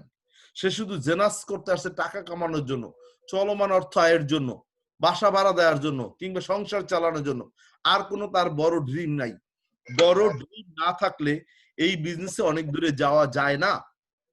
তো আপনি জীবনে যা পেতে চান, সেটা যদি এই বিজনেসের সাথে কানেক্টেড না করেন, আপনি এই বিজনেসে একটা অল্প কিছু দিনের জন্য আছেন, যেটাকে বলা হয় if you are doing this business for no reason, you are doing this business for a season. আপনি যদি কোনো কারণ ছাড়া এই ব্যবসাটা করেন, আপনি কিছু দিনের জন্য বা সিজনালি ব্যবসা করতেছেন। If you don't have any reason, you are doing this business for a season. আপনার রিজনটা, আপনার ড্রিমটা হিউজ হইতে হবে, তাহলেই আপনি সফল হতে পারবেন। আর ড্রিম যদি হিউজ না হয়, আপনি এই বিজনেস থেকে কুইট করবেন। সো এবার আপনার আপলাইন আপনাকে গাইডলাইন দিচ্ছে, তোমার ড্রিম নাই, তাহলে বিল্ড ইউর ড্রিম। এবার আপনি ড্রিম তৈরি করতে আসছেন। ড্রিম তৈরি করার পর দেখা গেল আপনি কিছু দূর গেলেন, এরপর দেখা গেল আপনি আবার বিজনেসে স্টাক, কারণ আপনার বিভিন্ন কারণে আপনার কাছে মনে হচ্ছে this is not the right platform, this is not the right company, this is not the right system, this is not my right upline. অনেকগুলো প্রবলেম আপনার মধ্যে কাজ করতেছে। এবার আপনার সমস্যা হচ্ছে আপনার ফার্স্ট অর্গানে সমস্যা। সেটা কি? বিশ্বাসের সমস্যা। আপনি কোম্পানিকে এখন বিশ্বাস করতে পারতেছেন না, আপনি সিস্টেমকে বিশ্বাস করতে পারতেছেন না, আপলাইনকে বিশ্বাস করতে পারতেছেন না, প্রোডাক্টে বিশ্বাস করতে পারতেছেন না, আপনি নিজেকেও বিশ্বাস করতে পারতেছেন না যে আমি এটা পারি। সো এবার আপনি চলে আসছেন, আপনার আপলাইন বলে বিল্ড ইউর বিলিভ। এবার আপনি বিলিভ নিয়ে কাজ করতেছেন, অথচ এই বিশ্বাসটাই আপনার প্রথম মজবুত করে কাজে নামার কথা ছিল। বাট সেটা আপনি কি করতেছেন? সবকিছু লস করে দেন আপনি বিশ্বাস বিল্ড করতে আসছেন। তাহলে প্রফেশনাল যারা, দক্ষ যারা, তারা কি করে? সবার আগে ওয়ার্ক করে বিলিভে, build your belief. So build your belief কি? বিলিভ করব কোম্পানি, বিলিভ করব সিস্টেম, বিলিভ করব নিজেকে। চলুন, কোম্পানিকে বিশ্বাস কিভাবে করব? আমার কথায় বিশ্বাস করবেন না। শুরুতেই বলেছি আমরা কোনো কিছুই ম্যাজিক্যালি বিলিভ করব না, ম্যাজিক্যালি করব না, সব লজিক্যালি করব। এই কোম্পানিকে আমরা বিশ্বাস করব লজিক্যালি। কোশ্চেন হচ্ছে কোম্পানিকে লজিক্যালি বিশ্বাস করার উপায় কি? কোন কোম্পানিকে যদি আপনি যাচাই করতে যান, তার তিনটে জিনিস দেখবেন। কি কি? তার ডাইভার্সিফিকেশন, তার কমিটমেন্ট, তার ক্রেডিবিলিটি। যেমন আমেরিকায় কোন লোককে যদি লোন দেয়, তার আগে দেখে তার ক্রেডিট হিস্টরি, তার ক্রেডিট কেমন। সো এটা দেখে তারা বুঝতে পারে তার সাথে লেনদেন করা যাবে কি যাবে না। সো রাসূলুল্লাহ সাল্লাল্লাহু আলাইহি ওয়াসাল্লামকে কোশ্চেন করেছিল, ইয়া রাসূলুল্লাহ, কোন লোকটা আমরা বিশ্বাস করতে গেলে তার কি কি দেখবো? বলে তার তিনটা জিনিস দেখবা। নাম্বার 1, তার কথা কাজে মিল আছে কিনা। নাম্বার 2, সে আমানত খেয়ানত করে কিনা। নাম্বার 3, সে ওয়াদা ভঙ্গ করে কিনা। এই তিনটা জিনিস যদি দেখো ঠিক আছে, তাহলে তুমি তাকে বিশ্বাস করতে পারো। আমাদের এখানেও আপনার তিনটা জিনিস দেখতে হবে কোম্পানিকে বিশ্বাস করার জন্য। নাম্বার 1 হচ্ছে ডাইভার্সিফিকেশন, যে কোম্পানি দিন দিন পয়সা লাভ করেছে কিনা। নাম্বার 2 হচ্ছে তার কমিটমেন্ট, সে আমাদের যেটা কমিটমেন্ট করেছে সেটা সে রেখেছে কিনা। নাম্বার 3, তার ক্রেডিবিলিটি এখন বেড়েছে না কমেছে। Number 1, diversification. ডাইভার্সিফিকেশন মানে প্রসার। কোন একটা ব্যবসা যদি ছোট থেকে শুরু করে দিন দিন যদি সে তার ব্যবসা বাড়ায়, তাহলে তার ব্যবসা কি ভালো না খারাপ? ভালো। তার ব্যবসার আয়তন দেখে আমরা বুঝি তার ব্যবসা খারাপ বা ভালো। ধরেন আমেরিকার ক্ষেত্রে আপনি একটা ডাঙ্কিন ডোনাট দিয়ে ব্যবসা শুরু করেছেন, বছর তিনেকের মধ্যে আপনার 10টা ডাঙ্কিন ডোনাট আছে, সবাই কি বুঝবে? আপনার ব্যবসা ভালো। আপনার একটা গ্যাস স্টেশন আছে, কয়েকদিনের মধ্যে আপনি 5টা গ্যাস স্টেশনের মালিক, আপনার ব্যবসা ভালো। ঠিক বাংলাদেশের ক্ষেত্রে আপনার অফিসটা একটু ছোট ছিল, এখন আপনি বড় একটা অফিস নিয়েছেন, ব্যবসা ভালো। কিংবা আপনার নিজস্ব একটা ফ্লোর কিনে ফেলেছেন, ব্যবসা ভালো। বিভিন্ন কারণে যে ব্যবসা করে সে আগে একটা নরমাল গাড়ি চালাইতো, এখন লাক্সারিয়াস একটা গাড়ি চালায়। আগে যেভাবে চলতো এখন তার চেয়ে আরো অনেক ভালো চলে। তার প্রত্যেকটা জিনিস পরিবর্তন। এটা দেখে আমরা সাধারণ সেন্সে বুঝি তার ব্যবসা কিরকম। That is called diversification. দিন দিন তার প্রসার হচ্ছে, উন্নতি হচ্ছে কিনা এটা দেখলে আমরা বুঝি। এখন আমরা জেনাস গ্লোবালের সাথে কানেক্ট করি। জেনাস গ্লোবাল 10 বছর আগে ব্যবসা শুরু করেছে। 10 বছরের মধ্যে ওয়ার্ল্ডের 155টা দেশে তার শাখা ওপেন করতে সক্ষম হয়েছে। তার মানে এই ব্যবসা খারাপ না ভালো? ডেফিনেটলি ভালো। প্রতি বছরই একটা, দুইটা, তিনটা, চারটা করে দেশ ওপেন করে।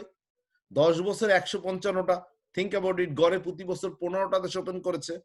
তো এভাবে যে তারা ওপেন করেছে বিকজ অফ তাদের ব্যবসা ভালো, এজন্যই তারা ওপেন করেছে। দ্বিতীয়ত কমিটমেন্ট। জেনাস গ্লোবাল বলেছে তুমি এই কাজ করলে তুমি এটা পাবা, তুমি এত ট্রাভেল পয়েন্ট করলে তুমি ইউরোপে ট্যুর পাচ্ছ, তুমি গ্রিসে যাচ্ছ, তুমি আইসল্যান্ডে যাচ্ছ, তুমি ইটালি যাচ্ছ, তুমি সুইজারল্যান্ড যাচ্ছ, তুমি বিভিন্ন দেশে যাচ্ছ। প্রতি বছর জেনাস গ্লোবাল ট্রিপ দিয়ে থাকে। গত বছর 20,000 লোকের ট্রিপে পাঠাইছে। দ্যাট মিনস কোম্পানি বলছে তুমি এটা করলে তোমাকে আমি ভ্যাকেশন দিচ্ছি, তুমি এতটুকু কাজ করে 2জনকে স্পন্সর করে তুমি এক্সিকিউটিভ, তুমি 8জনকে স্পন্সর করলে বা 4জনকে এক্সিকিউটিভ বানালে তুমি জেড। আমরা যখন এই কাজটা করি সাথে সাথে আমাদের পদমর্যাদা আপগ্রেড হয় কিনা? হয়। তুমি 12জনকে সাফার বানালে, এক্সিকিউটিভ বানালে তুমি সাফার, সাফার হলে তোমার এই বোনাস সেটা কোম্পানি দেয় কিনা? দেয়। তুমি লেফটে 600, রাইটে 300 পয়েন্ট হলে 35টা কমিশন তুমি পাও কিনা? হ্যাঁ আমরা পাই। তোমার এত পয়েন্ট, লেফটে 10,000 সিবি, রাইটে 10,000 সিবি জমা হয়েছে, তুমি দেখো কয়টা সাইকেল পাও। সো এভরিথিং আমাদের কথা কাজে তার মিল আছে। কথা কাজের মিল না থাকলে আমরা এই কোম্পানিতে বছরের পর বছর কাজ করতে পারতাম না। দ্যাট মিনস কোম্পানির কমিটমেন্ট দেখে আপনি কোম্পানিকে বিশ্বাস করতে পারেন। Third, credibility. একটা কোম্পানি আগে আগে এমন একটা সময় ছিল যখন বলতো এই সমস্ত কোম্পানি 6 মাসের বেশি টেকে না। তাহলে জেনাস গ্লোবাল 11 বছর যাবৎ ব্যবসা করেছে। আমাদের এখন আর ওই ভয়ের কোনো কারণ নাই যে 6 মাসের বেশি টেকে না এটা।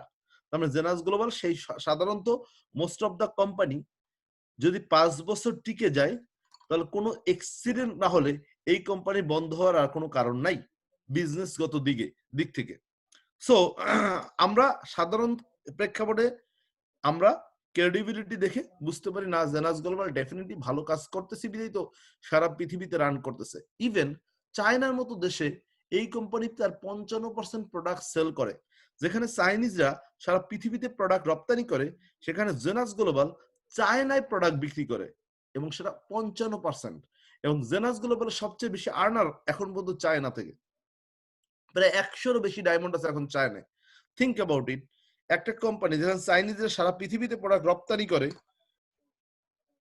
সেখানে জেনাস গ্লোবাল চায়নায় গিয়ে রাজত্ব করতেছে। American company.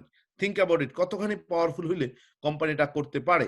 সো এটা দেখে আমরা এই কোম্পানিকে বিশ্বাস করতে পারি। এবার সে সিস্টেম কি বিশ্বাস কেন করব? মানে এই সিস্টেমটা আপনি যদি হিস্ট্রি দেখেন তাহলে বুঝবেন যে না এটা যেন তেন কোনো সিস্টেম না বা 2-5 বছরের সিস্টেম না, এটা দীর্ঘদিনে প্রতিষ্ঠিত একটা সিস্টেম।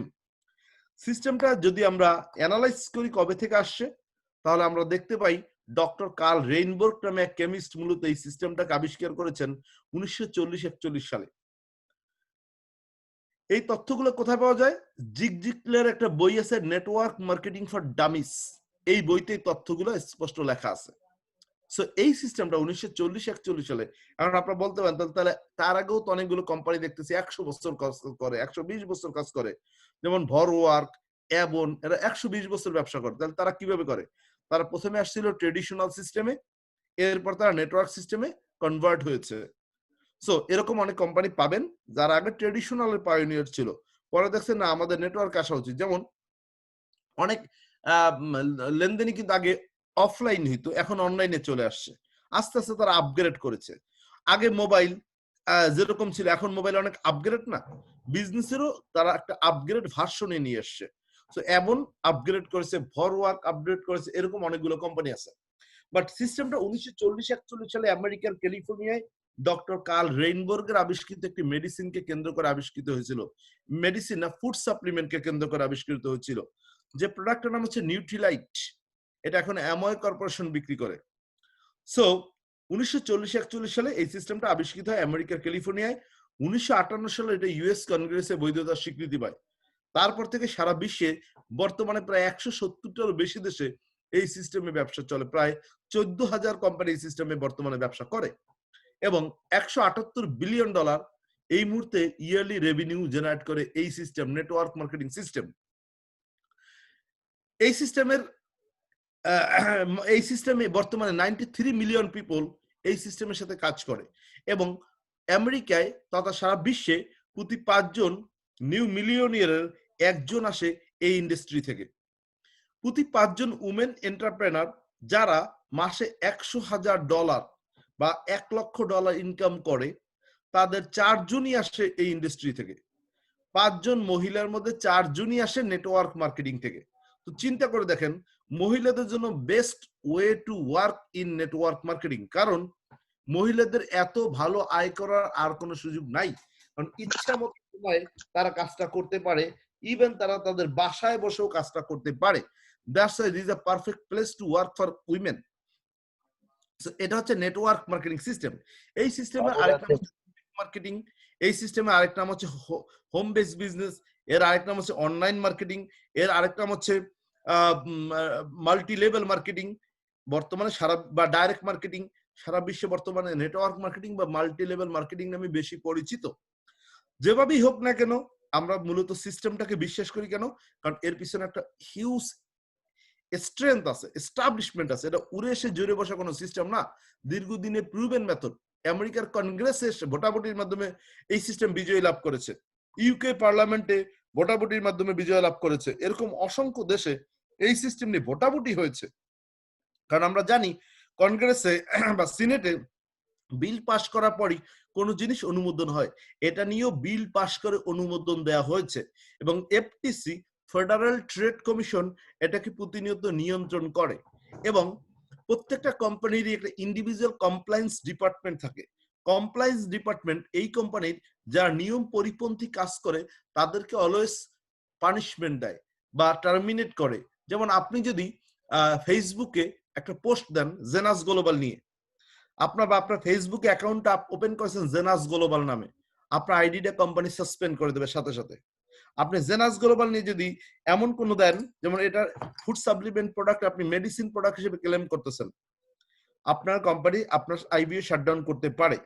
আপনার যখনই একটি সাইকেল করবেন তখন আপনাদের একটা কমপ্লায়েন্স টেস্ট দিতে হবে, ওই টেস্টে আপনাদের পাস করতে হবে। ওই টেস্টে সব নিয়ম কানুনগুলো বলা আছে। ইয়েস, আপনি এই টেস্ট আগেও দিতে পারেন। আপনার ব্যাক অফিসে লগ ইন করলে নিচে দেখবেন ট্রেনিং, সেখানে ট্রেনিং করতে হবে। বাট এক সাইকেলের পর সকল কমিশন আপনাকে হোল্ড করে দেবে যদি এই ট্রেনিং আপনি পাস না করেন। So be careful about the compliance test. আমরা প্রত্যেকটা লোককে এই টেস্টটা দেখাবো যেন তারা কি করতে পারবে কি করতে পারবে না। যেমন আপনি বলতে পারবেন না যে আমি এখান থেকে একটা $10,000 বাসায় আমি ভাড়া থাকি, যেহেতু আমি জেনাসের এই পজিশনে আছি। আপনি বলতে হবে by putting my hard work, বা আমি অনেক পরিশ্রম করে এখানে এখন এরকম একটা লাইফে আসতে সক্ষম হয়েছি। প্রত্যেকটা ক্ষেত্রে আপনার পরিশ্রম এবং হার্ড ওয়ার্ক যোগ করতে হবে, কারণ প্রত্যেকটা লোক এই জায়গাটা অনেক পরিশ্রম এবং হার্ড ওয়ার্কের মাধ্যমে যে কোনো লোক এখানে আসবে এমন কোনো গ্যারান্টি নাই। সো এই ইন্ডাস্ট্রি এই জিনিসটা আগে প্রোটেক্ট করে কাস্টমার রাইট।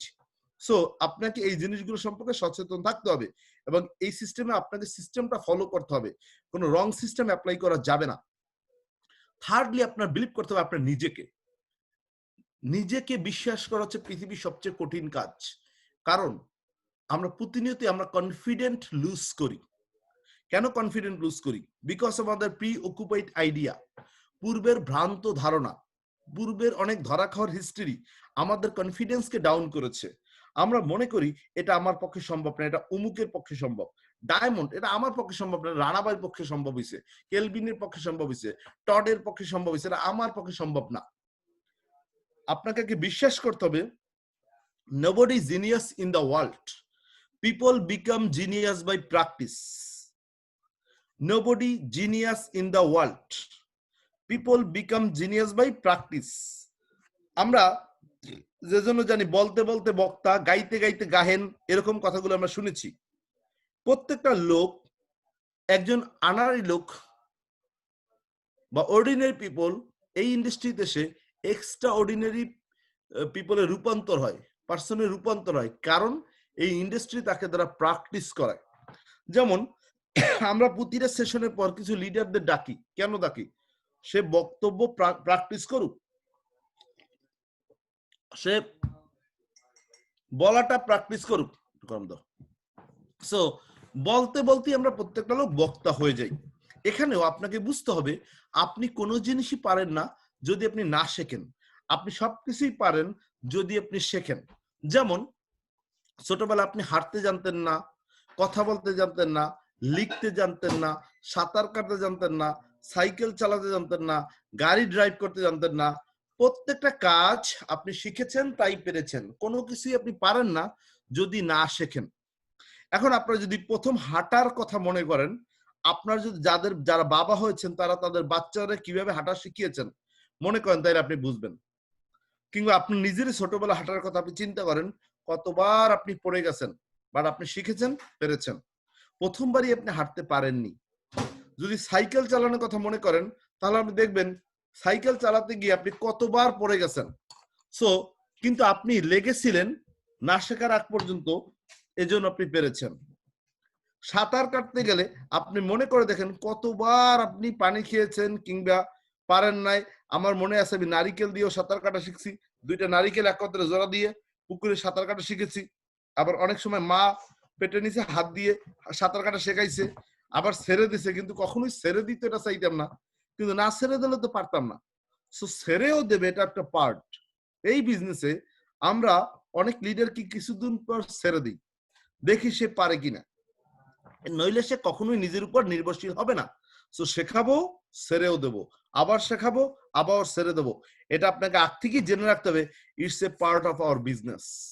সো যখন ছেড়ে দেবো তখন যেন কেউ ভয় না পান। যেমন আমাদের জসিম ভাইরে যখন ছেড়ে দেই, জসিম ভাই মনে করে আমি গেছি, বাট তাকে জানতে হবে it's a part of our business. So আপনাকে ছেড়েও দেবো, আবার ধরবো। দূর থেকে তাকাইয়েছি, আপনার মা আপনাকে সাঁতার কাটতে দিছে, ছেড়ে দিয়ে সে তাকাইয়েছে না ডুবলে আবার উঠবো, কিন্তু সে জানে না ডুবলে আপনি শিখতে পারবেন না। সো এখানে it's a part of your business. So আপনাকে যেভাবে আপনি সাঁতার শিখেছেন, যেভাবে সাইকেল চালানো শিখছেন, সাইকেল যে চালানো আপনাকে শিখাইছে, প্রথম ধাক্কা দিছে, আপনি কিছু দূর প্যাডেল মারছেন, আবার ছেড়ে দিছে, দাপাস করে পড়ে গেছেন, আবার ধাক্কা দিছে, আপনি সাইকেল চালাচ্ছেন চালাচ্ছেন চালাচ্ছেন, সে ধাক্কা দিচ্ছে, চালাচ্ছেন, যেই ছেড়ে দিল পিছনে ফিরে দেখেন নাই, দাপাস করে পড়ে গেছেন। কারণ সে ধাক্কা দিলে পারেন, ধাক্কা না দিলে পারেন না, কিন্তু সে কিন্তু আপনাকে ছেড়ে দেবে। এটা আপনাকে জেনে রাখতে হবে এবং ছেড়ে দেওয়াকে ওয়েলকাম জানাতে হবে। ভয় পাবেন না, সে দূর থেকে আপনাকে দেখতেছে আপনি কি অবস্থায় আছেন। সো আপনার ভয় পাওয়ার কোনো কারণ নাই। আপনাকে ছেড়ে দিয়ে সে ঘরে ফিরে যায়নি, দূর থেকে অবজার্ভ করতেছে আপনি কি কি করতেছেন, কোন জায়গায় পারতেছেন, কোন জায়গায় পারতেছেন না। সো আপনার কনফিডেন্ট রাখেন, আপনি পারবেন। পাখি কখনো ডালের উপর ভরসা করে ওড়ে না, সে তার ডানার উপর ভরসা করে ওড়ে। ডালের উপর সে বসে, ডালটা ভেঙে গেলে সে উড়াল দেবে, সেটা সে জানে। সো আপনাকে প্রতিনিয়তই জানতে হবে যে আপনি পারেন। কোশ্চেন হলো কেন আমি পারি। নেক্সট মান্থ আমি এটা ট্রেনিং করাবো, ইয়েস আই ক্যান। হ্যাঁ, আপনি কেন পারেন এর পেছনে আরো স্ট্রং লজিক দেখাবো। শুধু এখন এতটুকু বলি, আপনি জন্ম থেকেই চ্যাম্পিয়ন। আপনার জন্মই হয়েছে চ্যাম্পিয়ন হিসেবে। কারণ আমরা জানি সায়েন্স বলে মাতৃগর্ভে অসংখ্য ভ্রূণ প্রবেশের চেষ্টা করে, একটা ভ্রূণ সাকসেস হয়, সেটা আপনি আর আমি। অনেক শিশু মাতৃগর্ভেই মারা যায়, আমরা মারা যাইনি, আমরা চ্যাম্পিয়ন। জন্মের সময় জন্ম দিতে গিয়ে অনেক মা এবং শিশু দুজনই মারা যায়, অনেক সময় শিশু মারা যায়, আমরা সেখানে মারা যাইনি, তার মানে আমরা চ্যাম্পিয়ন। জন্মের পর অসংখ্য বাচ্চা ক্ষয় রোগে আক্রান্ত হয়ে মারা যায়, যে জন্য আমরা ক্ষয় রোগের টিকা নেই। সো এই ক্ষয় রোগেও কিন্তু অসংখ্য বাচ্চা মারা যায় প্রতি বছর, আমরা মারা যাইনি, তার মানে আমরা চ্যাম্পিয়ন। অনেক বাচ্চাই ক্লাস 5 পর্যন্ত পড়তে গিয়ে ফেল করেছে, স্কুল কুইট করেছে, আমরা ফেল করিনি, আমরা কুইট করিনি, আমরা চ্যাম্পিয়ন। অনেক বাচ্চাই, অনেক আমাদের স্টুডেন্টই এসএসসি পরীক্ষা আমাদের সাথে একত্রে পরীক্ষা দিছে, বাট তারা ফেল করেছে, আমরা ফেল করিনি, আমরা চ্যাম্পিয়ন। আবার হ্যাঁ, অনেকে দ্বিতীয় বছর পাস করছে, অনেকে তৃতীয় বছর পাস করেছে। ঠিক এখানে সাকসেসে আপনার হয়তো সময় লাগতে পারে। আমি ডায়মন্ড ১১ মাস হইছি। আপনি তো ২ বছর হবেন, ১.৫ বছরে হবেন। কিন্তু হবেন না তা না। সময় লাগতে পারে, গতির উপর ডিপেন্ড করবে। বাট লেগে থাকলে হবেই। এটা একটা গাড়ি রেস জার্নির মতো। ঢাকা থেকে চট্টগ্রাম যাবেন। আপনার গাড়িটা ১০০ মাইল বেগে চালাইছে। আপনি হয়তো ৪ ঘন্টায় চিটাগং পৌঁছছেন বা ৩ ঘন্টায় পৌঁছছেন। আরেকটা গাড়ি ৬০ মাইল বেগে চালাইছে। ও হয়তো ৫ ঘন্টায় পৌঁছছে। আরেকটা গাড়ি ৩০ মাইল বেগে চালাইছে। ও হয়তো ১৫ ঘন্টায় পৌঁছছে। বাট পৌঁছবে কিনা? পুষবে। এখানে আপনার গতি কতটুকু তার উপরে ডেস্টিনেশন কত দ্রুত পৌঁছবেন এটা ডিপেন্ড করে। বাট আপনি কন্টিনিউ সাইকেল নিয়ে গেলেও চিটাগং পৌঁছতে পারবেন। হেঁটে গেলেও চিটাগং পৌঁছতে পারবেন। হয়তো সময় লাগবে। এখানে শুধু না থেমে গেলে আপনি ডেস্টিনেশনে পৌঁছাবেনই। প্রতিটা কদমেই আপনি ডেস্টিনেশনের কাছাকাছি যাচ্ছেন। দ্যাট মিনস রাত যত গভীর, ভোর তত নিকটে। আপনি প্রতিটা স্টেপই আপনার ডেস্টিনেশনে পৌঁছে দিতে হেল্প করতেছে। সো আপনি ভরসা রাখেন, আপনি পারেন। আপনার ভরসাই আপনাকে সফলতা এনে দিতে পারে। সো আত্মবিশ্বাস আপনার মূল ভিত্তি। নিজেকে বিশ্বাস করতে হবে। বিশ্বাসের পরের কাজটা কি? ড্রিম। স্বপ্ন থাকতে হবে। স্বপ্ন ছাড়া কোনো কিছুই হবে না। স্বপ্ন কেন থাকতে হবে? কারণ স্বপ্নর জন্যই আমরা বেঁচে আছি। এখন এই স্বপ্নের পিছনে অনেক বাধা থাকবেই। বাট প্রত্যেকটা মানুষ তার স্বপ্নের মতো বড়। কার কত বড় স্বপ্ন সে তত বড়। স্বপ্নই আপনাকে বাঁচিয়ে রাখে। স্বপ্নহীন জীবন পাথরের সমান। সো আপনাকে স্বপ্ন থাকতে হবে যে আমি পারবো, আমি করব। কারণ আমরা প্রতিনিয়ত আশা এবং ভরসা নিয়ে বেঁচে থাকি। যেমন আমরা ঘুমাতে যাওয়ার সময় যারা জব করি তারা সকালে অ্যালার্ম ক্লক দেই। কোনো গ্যারান্টি নেই আমরা সকালে উঠবো ঘুম থেকে। তারপর আমরা অ্যালার্ম ক্লক দেই। কারণ আমরা আশা করি আমরা উঠবো। তার মানে আমরা আশা নিয়ে বেঁচে আছি। একটা বাচ্চাকে যদি আপনি উপরের দিকে এরকম মারেন আবার ধরেন, দেখবেন সে হাসবে। কারণ সে আপনাকে ভরসা করেছে, আপনি তাকে ফেলবেন না। আমরা প্রতিনিয়ত আশা এবং ভরসা নিয়ে বেঁচে আছি। যেদিন আমরা স্বপ্ন হারিয়ে ফেলবো, সেদিন আমাদের বেঁচে থাকা নিরর্থক মনে হবে। সো প্রতিনিয়তই যতক্ষণ শ্বাস ততক্ষণ আশ। আপনাকে স্বপ্নটাকে সামনে রেখে দৌড়তে হবে। প্রতিদিন ঘুমাবার সময় বালিশের নিচে স্বপ্নটা রেখে ঘুমাবেন। ঘুম থেকে উঠে স্বপ্নটা আবার ছেড়ে দেবেন। সেটা পিছনে আবার ছুটবেন। স্বপ্ন ধরা দেবী। বাট আপনাকে অবিরাম গতিতে ছুটতে হবে। সো আপনার জীবনে যে স্বপ্নগুলো আমরা একটু আগে শুরুতেই বলেছি, আমরা জেনাস কেন করি? কারণ আমাদের কিছু স্বপ্ন আছে। এই স্বপ্নগুলো আমরা বাস্তবায়নের জন্য জেনাস করি। সো স্বপ্ন ছাড়া আমরা জেনাস করতাম না। কারণ আমরা অনেক বড় বড় স্বপ্ন দেখি। আমরা লাক্সারিয়াস বাড়ি কিনতে চাই, লাক্সারিয়াস কার কিনতে চাই, এনাফ ব্যাংক ব্যালেন্স চাই, বাইং গুড গুড মানে ভালো ড্রেস পরতে চাই। কারণ ড্রেসই এখনো আমাকে পরিচয় করে দেয় আমি কতটুকু ভালো আছি। আমি এনাফ ভ্যাকেশন করতে চাই, আমি বাচ্চাদের হায়ার এডুকেশন নিতে চাই, আমি হজ করতে চাই। যেটা আমরা শুরুতে বলেছি আমরা এগুলোর জন্য জয়েন করেছি জেনাসে, কারণ আমি স্বপ্ন পূরণ করতে চাই। কিন্তু প্রবলেম হচ্ছে স্বপ্ন পূরণ করতে গিয়ে আমাদের যেটা প্রথম ভয়, সেটা হচ্ছে আপনার কাছে মনে হয় আমি হয়তো পারবো না। কারণ আপনি নিজের উপর ভরসা কম। আমি হয়তো পারবো না। যখনই আপনি হয়তো পারবেন না ভাবেন, তখন আপনার অলস মস্তিষ্ক আপনাকে অনেকগুলো লজিক দেয়। কেন পারবা না?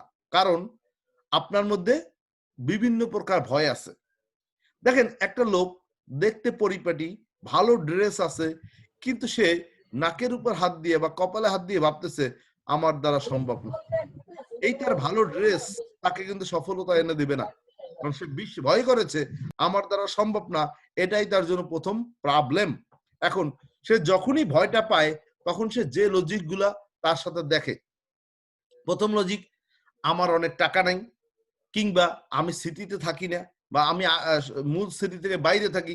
অনেকে বলে আমার অনেক সময় নাই, অনেকে বলে আমার চেহারা ভালো না, অনেকে বলে আমি আমার স্বাস্থ্য ভালো না, অনেকে বলে আমার বয়স বেড়ে গেছে, অনেকে বলে আমি ইংলিশে কথা বলতে পারি না। বিভিন্ন কারণে বলে আমি পারবো না, আমার দ্বারা হবে না। তার মানে বিভিন্ন কুযুক্তি তার মধ্যে চলে আসে, কারণ সে ভয় পেয়ে গেছে। অনেকে বলে আমার ভাগ্যই খারাপ। সো ভাগ্যের দোহাই দিয়ে আর কতদিন? আপনাকে জানতে হবে, আল্লাহ তাআলা কোরআনে বলেছেন আমি কোন জাতির ভাগ্য পরিবর্তন করি না যতক্ষণ না পর্যন্ত তারা নিজেরা নিজেদের ভাগ্য পরিবর্তনে সচেষ্ট না হয়। আল কোরআন, আপনি ভাগ্যের দোষ দিয়ে যে বাঁচতে পারবেন না। আপনাকে জানতে হবে ভাগ্য একটা সফটওয়্যার, এটা সংযোজন বিয়োজন যোগ্য। আর ভাগ্য একটা কম্পিউটার, যে কোনো ফোল্ডার আপনি ডাউনলোড করতে পারেন, যে কোনো ফোল্ডার আপনি ডিলিট করতে পারেন। আপনার ভাগ্যে আপনি যাহা করবেন সেটাই ঘটবে। আল্লাহ একটা কমন ভাগ্য দিয়ে দিয়েছে, কিন্তু বলেছে এটা পরিবর্তন করতে তুমি পারবা তোমার কর্মের মাধ্যমে। সো কর্মই আপনাকে সৌভাগ্য এনে দিতে পারে। আমরা পড়েছি industry is the mother of good luck. So পরিশ্রমই সৌভাগ্যের প্রসূতি। তাহলে পরিশ্রম দ্বারাই আমরা সৌভাগ্য আনতে পারি। আমরা সেখানে পড়েছি অলস ছাত্র কখনো ভালো রেজাল্ট করতে পারে না, অলস জেলে কখনো মাছ ধরতে পারে না, অলস মৌমাছি কখনো মধু পান করতে পারে না। আমরা এরকম অনেক কথা পড়েছি। শুধু পরিশ্রমী লোকই তার জীবনে সৌভাগ্য বয়ে আনতে পারে। সো আপনি ভাগ্যের দোহাই দিয়ে কোনোদিনই কোনো লাভ হবে না। ভাগ্য আপনাকে পরিবর্তন করতে হবে আপনার কর্মের মাধ্যমে। এখন কর্মের মাধ্যমে পরিবর্তন যে আমি করতে পারবো তার প্রমাণ কি? একটা গল্প শুনলে আপনি বুঝতে পারবেন যে আপনি পারবেন। কেন পারবেন? মেলায় এক বেলুন বিক্রেতা লাল, নীল, হলুদ, বেগুনি বিভিন্ন কালারের গ্যাস বেলুন বিক্রি করতেছে। তো তার বিক্রয় পদ্ধতি বাড়ানোর জন্য সে মাঝে মাঝে দুই একটা বেলুন ছেড়ে দেয়। আর বাচ্চারা যখন গ্যাস বেলুন আকাশে উড়ে তখন দৌড়ে গিয়ে তার সামনে দাঁড়ায়। এটা তার বিক্রয় বাড়ানোর কৌশল। কারণ সে যখন একটা বেলুন ছেড়ে দেয় সবাই দেখে একেবারে আকাশ উড়ে যাচ্ছে। কিছুক্ষণ পরে সে একটা একটা বেলুন ছেড়ে দেয় যাতে তার বিক্রয় বাড়ে এবং সব বাচ্চারা জড়ো করে সে একটা কিনবে। সো হঠাৎ একটা ছেলে বেলুন বিক্রেতার শার্ট টান দিয়ে বলে, বেলুন বিক্রেতা ভাই, কালো রঙের বেলুনও কি উড়বে? কারণ সাধারণত কালো রঙের কোনো বেলুন বিক্রি করা হয় না বা সব জায়গায় থাকে না, থাকে সব বিভিন্ন কালারের বেলুন, সেখানে কালো রঙের থাকে না। এখন ও দেখতেছে সাদা আছে, নীল আছে, সবুজ আছে, বেগুনি আছে, লাল আছে, হলুদ আছে, কালো নাই। দেখেন এখানে কালো নাই। তখন সে জিজ্ঞেস করে কালো রঙের বেলুন কি আকাশে উড়বে? তখন বেলুন বিক্রেতা বলেছে, বেলুন তার রঙের কারণে আকাশে উড়ে না, ওরে তার গ্যাসের কারণে। আমরা প্রত্যেকটা লোক এরকমের একটা কালার বেলুন, শুধু আমরা এর মধ্যে গ্যাস কতখানি ভরবো তার উপরে আমরা উড়বো না সেটা ডিপেন্ড করবে। প্রত্যেকটা লোক একটা কালো রঙের বেলুন, একটা রঙিন বেলুন, প্রত্যেকটা একটা রঙিন বেলুন, শুধু আপনি এর মধ্যে গ্যাস ভরেন। এখন গ্যাস কি? ইনফরমেশন। আপনি সফল হতে চান? হ্যাঁ চাই। আপনি সাইজে কতটুকু, সাদা না কালো, কোন বংশে জন্মগ্রহণ করেছেন, কত টাকার মালিক, এটা কখনোই সফলতার জন্য কারণ নয়। কারণ হচ্ছে আপনার মধ্যে গ্যাস। আপনি কতটুকু যোগ্য। পৃথিবীতে লোকের কোনো অভাব নাই, যোগ্য লোকের যথেষ্ট অভাব। আর যোগ্য লোকরাই সারা পৃথিবীটাকে চালায়। শুধু আপনাকে যোগ্য হতে হবে। গ্যাস যেটাকে বলেছি, আপনাকে যোগ্যতা অর্জন করতে হবে। যোগ্যতা অর্জন করলেই সারা পৃথিবী সব আপনার নিয়ন্ত্রণে চলে আসবে। আর যোগ্যতা না অর্জন করলে সারা পৃথিবী আপনাকে নিয়ন্ত্রণ করবে। সো আপনি চয়েস করেন, সারা পৃথিবী নিয়ন্ত্রণ করবেন না নিয়ন্ত্রণ হবেন। নিয়ন্ত্রণ যদি করতে চান, যোগ্যতা অর্জন করুন। সকল প্রশিক্ষণের উদ্দেশ্য আপনাকে যোগ্য করে তোলা। এই বিষয়ে সফল হতে গেলে যতখানি যোগ্যতা আপনার অর্জন করা দরকার ততখানি প্রশিক্ষণই আমরা আপনাকে দেব পর্যায়ক্রমে। ক্লাস 1 এর বাচ্চাকে কিন্তু ক্লাস 5 এর পড়ানো হয় না, কিংবা এসএসসি পড়ানো হয় না। এখানে যারা বিগিনার তারা কিন্তু বেসিক ট্রেনিং দেখতেছেন। এরপর বিভিন্ন ধাপের ট্রেনিং কিন্তু আমরা পর্যায়ক্রমে করাবো। এরপর স্পেশাল অ্যাডভান্স ট্রেনিং করাবো, বিভিন্ন sapphire and above training, ruby and above training, emerald and above training, বিভিন্ন লেভেলের ট্রেনিং করাবো বিভিন্ন লোকদের জন্য পর্যায়ক্রমে। সবার জন্য একই ট্রেনিং হবে না। এক্সিকিউটিভ ট্রেনিং, বিভিন্ন প্রকার ট্রেনিং থাকবে, jade training, pearl training, sapphire training, সকল ডিস্ট্রিবিউটরের জন্য ভিন্ন ভিন্ন ট্রেনিং থাকবে। ভিন্ন ভিন্ন তাদের কোড দেওয়া হবে, যেটা অন্য কাউকে অ্যালাউ করা হবে না। পাসওয়ার্ড থাকবে, অ্যাকসেপ্ট করবে ওটা দেখে। সো মেসেজটা হলো আপনাকে আপনার জন্য যোগ্য হইতে হবে, যোগ্য করার জন্য আমাদের এই প্রয়াস। এখন আসেন আমরা কি তাহলে লাইকে কালার বেলুন, আমরা একটা কালার বেলুন, আর আমাদের এখন কি করতে হবে, গ্যাস ভরতে হবে। দেখেন আপনারা হয়তো এই বইটার নাম শুনেছেন থিঙ্ক অ্যান্ড গ্রো রিচ। আমি অনেকেরই বলছি এই বইটা আপনারা কিনেন, থিঙ্ক অ্যান্ড গ্রো রিচ। এখন আমাকে অনেকেই বলছেন ভাই থিঙ্ক অ্যান্ড গ্রো রিচটা কেন কিনবো? এটা একসময় আমেরিকার সবচেয়ে বেশি বিক্রিত বই, যেখানে লেখা আছে over 15 million copy sold world wide. 15 million বই বিক্রি হয়েছে এটা, 15 মিলিয়ন, থিঙ্ক অ্যাবাউট ইট। এই বইয়ের লেখক নেপোলিয়ন হিল আমেরিকার 500 বড় বড় ধনীদের সাক্ষাৎকার নিয়েছেন। তাদের প্রত্যেকেরই সফলতার একটাই সিক্রেট ছিল, তারা যা বলেছেন বিভিন্ন বিভিন্ন বিভিন্ন লোক বিভিন্নভাবে তারা মিলিয়নিয়ার হয়েছে, বাট তারা প্রত্যেকেই বলেছে তাদের মিলিয়নিয়ার হওয়ার পিছনে তাদের ছিল চিন্তা, তারা মিলিয়নিয়ার হবেন। এই চিন্তা করে তারা এক একজন এক একভাবে মিলিয়নিয়ার হয়ে গেছেন, কিন্তু প্রত্যেকেরই সারাংশ এই যে তারা বড় বড় চিন্তা করেছেন এবং বড় চিন্তার মাধ্যমেই তারা সফল হয়েছেন। 500 যারা থিঙ্ক অ্যান্ড গ্রো রিচ বইটা পড়বেন তারা দেখবেন সেখানে অনেক বড় সকল মিলিয়নিয়ারদের সাক্ষাৎকার আছে, কিন্তু প্রত্যেকেরই একটাই কথা, তারা বড় বড় চিন্তা করেছিলেন, এজন্যই তারা মিলিয়নিয়ার হয়েছেন। তার মানে আপনার মিলিয়নিয়ার হতে গেলে বড় বড় চিন্তা করতে হবে। এখন আপনি আমাকে বলেন বড় বড় চিন্তা করলে আপনাকে কে ঠেকায়? একমাত্র ঠেকাচ্ছেন আপনি নিজেকে নিজে। আপনি নিজে মেনে নিতে পারতেছেন না এই চিন্তাটা আমি কেন করতেছি। আপনি চিন্তা করেন না কে আপনাকে ঠেকায়, আপনি চিন্তা করেন আমি 100 মিলিয়নের মালিক হব, এটার পথে বাধা কে? আপনি নিজে। আপনি মানতে পারতেছেন আপনারা মালিক হবেন, কারণ আপনি এখনো সে ততটুকু যোগ্য হননি, এজন্য মনে করতেছেন এটা আমার জন্য না। আচ্ছা মানুষ তো এই যে বড় বড় প্যালেস কেনে, আপনারা নিউ ইয়র্ক আছেন, লং আইল্যান্ডে যাবেন, বিভিন্ন জায়গায় যাবেন 5 মিলিয়ন 10 মিলিয়ন 20 মিলিয়ন 50 মিলিয়নে বাড়ি আছে না? তাহলে এখানে কি মানুষ থাকে না জিনপুরি থাকে? মানুষই থাকে। তারা থাকে, তাহলে আপনি আমি কেন না? ম্যানহাটনে বড় বড় বিল্ডিং এর কি এক একজন মালিক আছে না? তাহলে আপনি আমি না কেন? কারণ তারা বড় বড় চিন্তা করেছে, এজন্য তারা পেরেছে। তাদের সবার বয়স যে একেবারে 80 বছর হয়েছে তা না, বাবার সম্পত্তি দ্বারা হয়েছে তা না, নিজেরা অ্যাচিভ করেছে। আপনি আসেন ফেসবুকের মালিক মার্ক জাকারবার্গ, বয়স কত? এভাবে আপনি চিন্তা করেন ওয়ারেন বাফেটের বয়স কত? এভাবে আপনি দেখেন বিল গেটসের বয়স কত? তারা তাদের চিন্তা দ্বারা, সম্মোহনী শক্তি দ্বারা এইসব অ্যাচিভ করতে সক্ষম হয়েছে। সো আপনি যদি বড় হতে চান, সবার আগে আপনাকে বড় চিন্তা করতে হবে। বড় চিন্তা করলেই আপনি সফল হতে পারেন।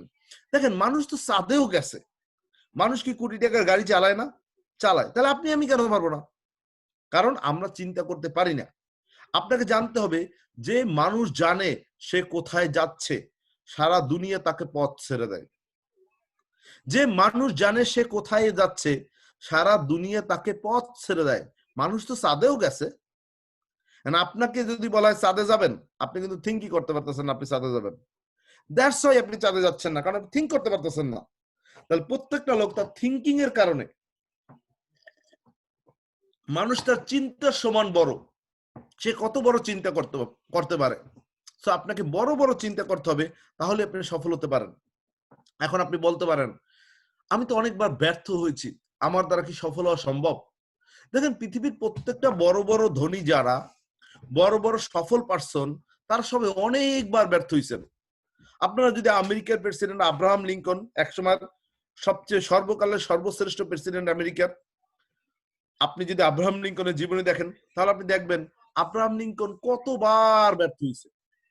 আব্রাহাম লিঙ্কন 21 বছর বয়সে ব্যবসায় ক্ষতিগ্রস্ত হন, 22 বছর বয়সে আইনসভা নির্বাচনে পরাস্ত হন, 24 বছর বয়সে ব্যবসা আবার ক্ষতিগ্রস্ত হন, 26 বছর বয়সে তার স্ত্রী মারা গেছেন, 34 বছর বয়সে কংগ্রেসের নির্বাচনে পরাস্ত হন, 45 বছর বয়সে সাধারণ নির্বাচনে ব্যর্থ হন, 47 বছর বয়সে ভাইস প্রেসিডেন্ট হওয়ার চেষ্টা ব্যর্থ হন, 49 বছর বয়সে সিনেটর নির্বাচনে ব্যর্থ হন, এবার সর্বশেষে 52 বছর বয়সে প্রেসিডেন্ট নির্বাচিত হন।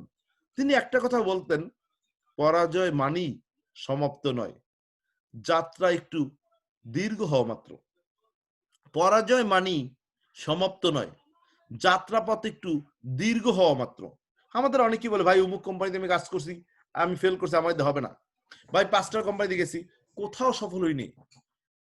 আপনার হয়তো সাকসেস একটু বিলম্বিত হচ্ছে, কাজ কিন্তু শেষ হয়নি। You are on the right track. এভাবেই প্রত্যেকটা লোকই বহুবার পরাজিত হয়েই সফল হয়। প্রত্যেকটা নেটওয়ার্কারই অনেক জায়গায় হোঁচট খেয়ে ঘুরে দাঁড়ায়, কোনো এক জায়গায় গিয়ে লাইফে সেট হয়। আপনাকে শুধু অবিরাম প্রচেষ্টা করতে হবে। যারা অনেকবার অনেক কোম্পানি জয়েন করে ফেল করেছেন, তাদের কাছে আমার বক্তব্য হচ্ছে আপনি আপনার প্রচেষ্টা চালিয়ে যান, কোনো না কোনো জায়গায় আপনি গিয়ে ঠিকই সফল হবেন। সো আপনাকে কন্টিনিউ কাজটা করতে হবে, এটাই হচ্ছে আপনার জন্য মূল মেসেজ।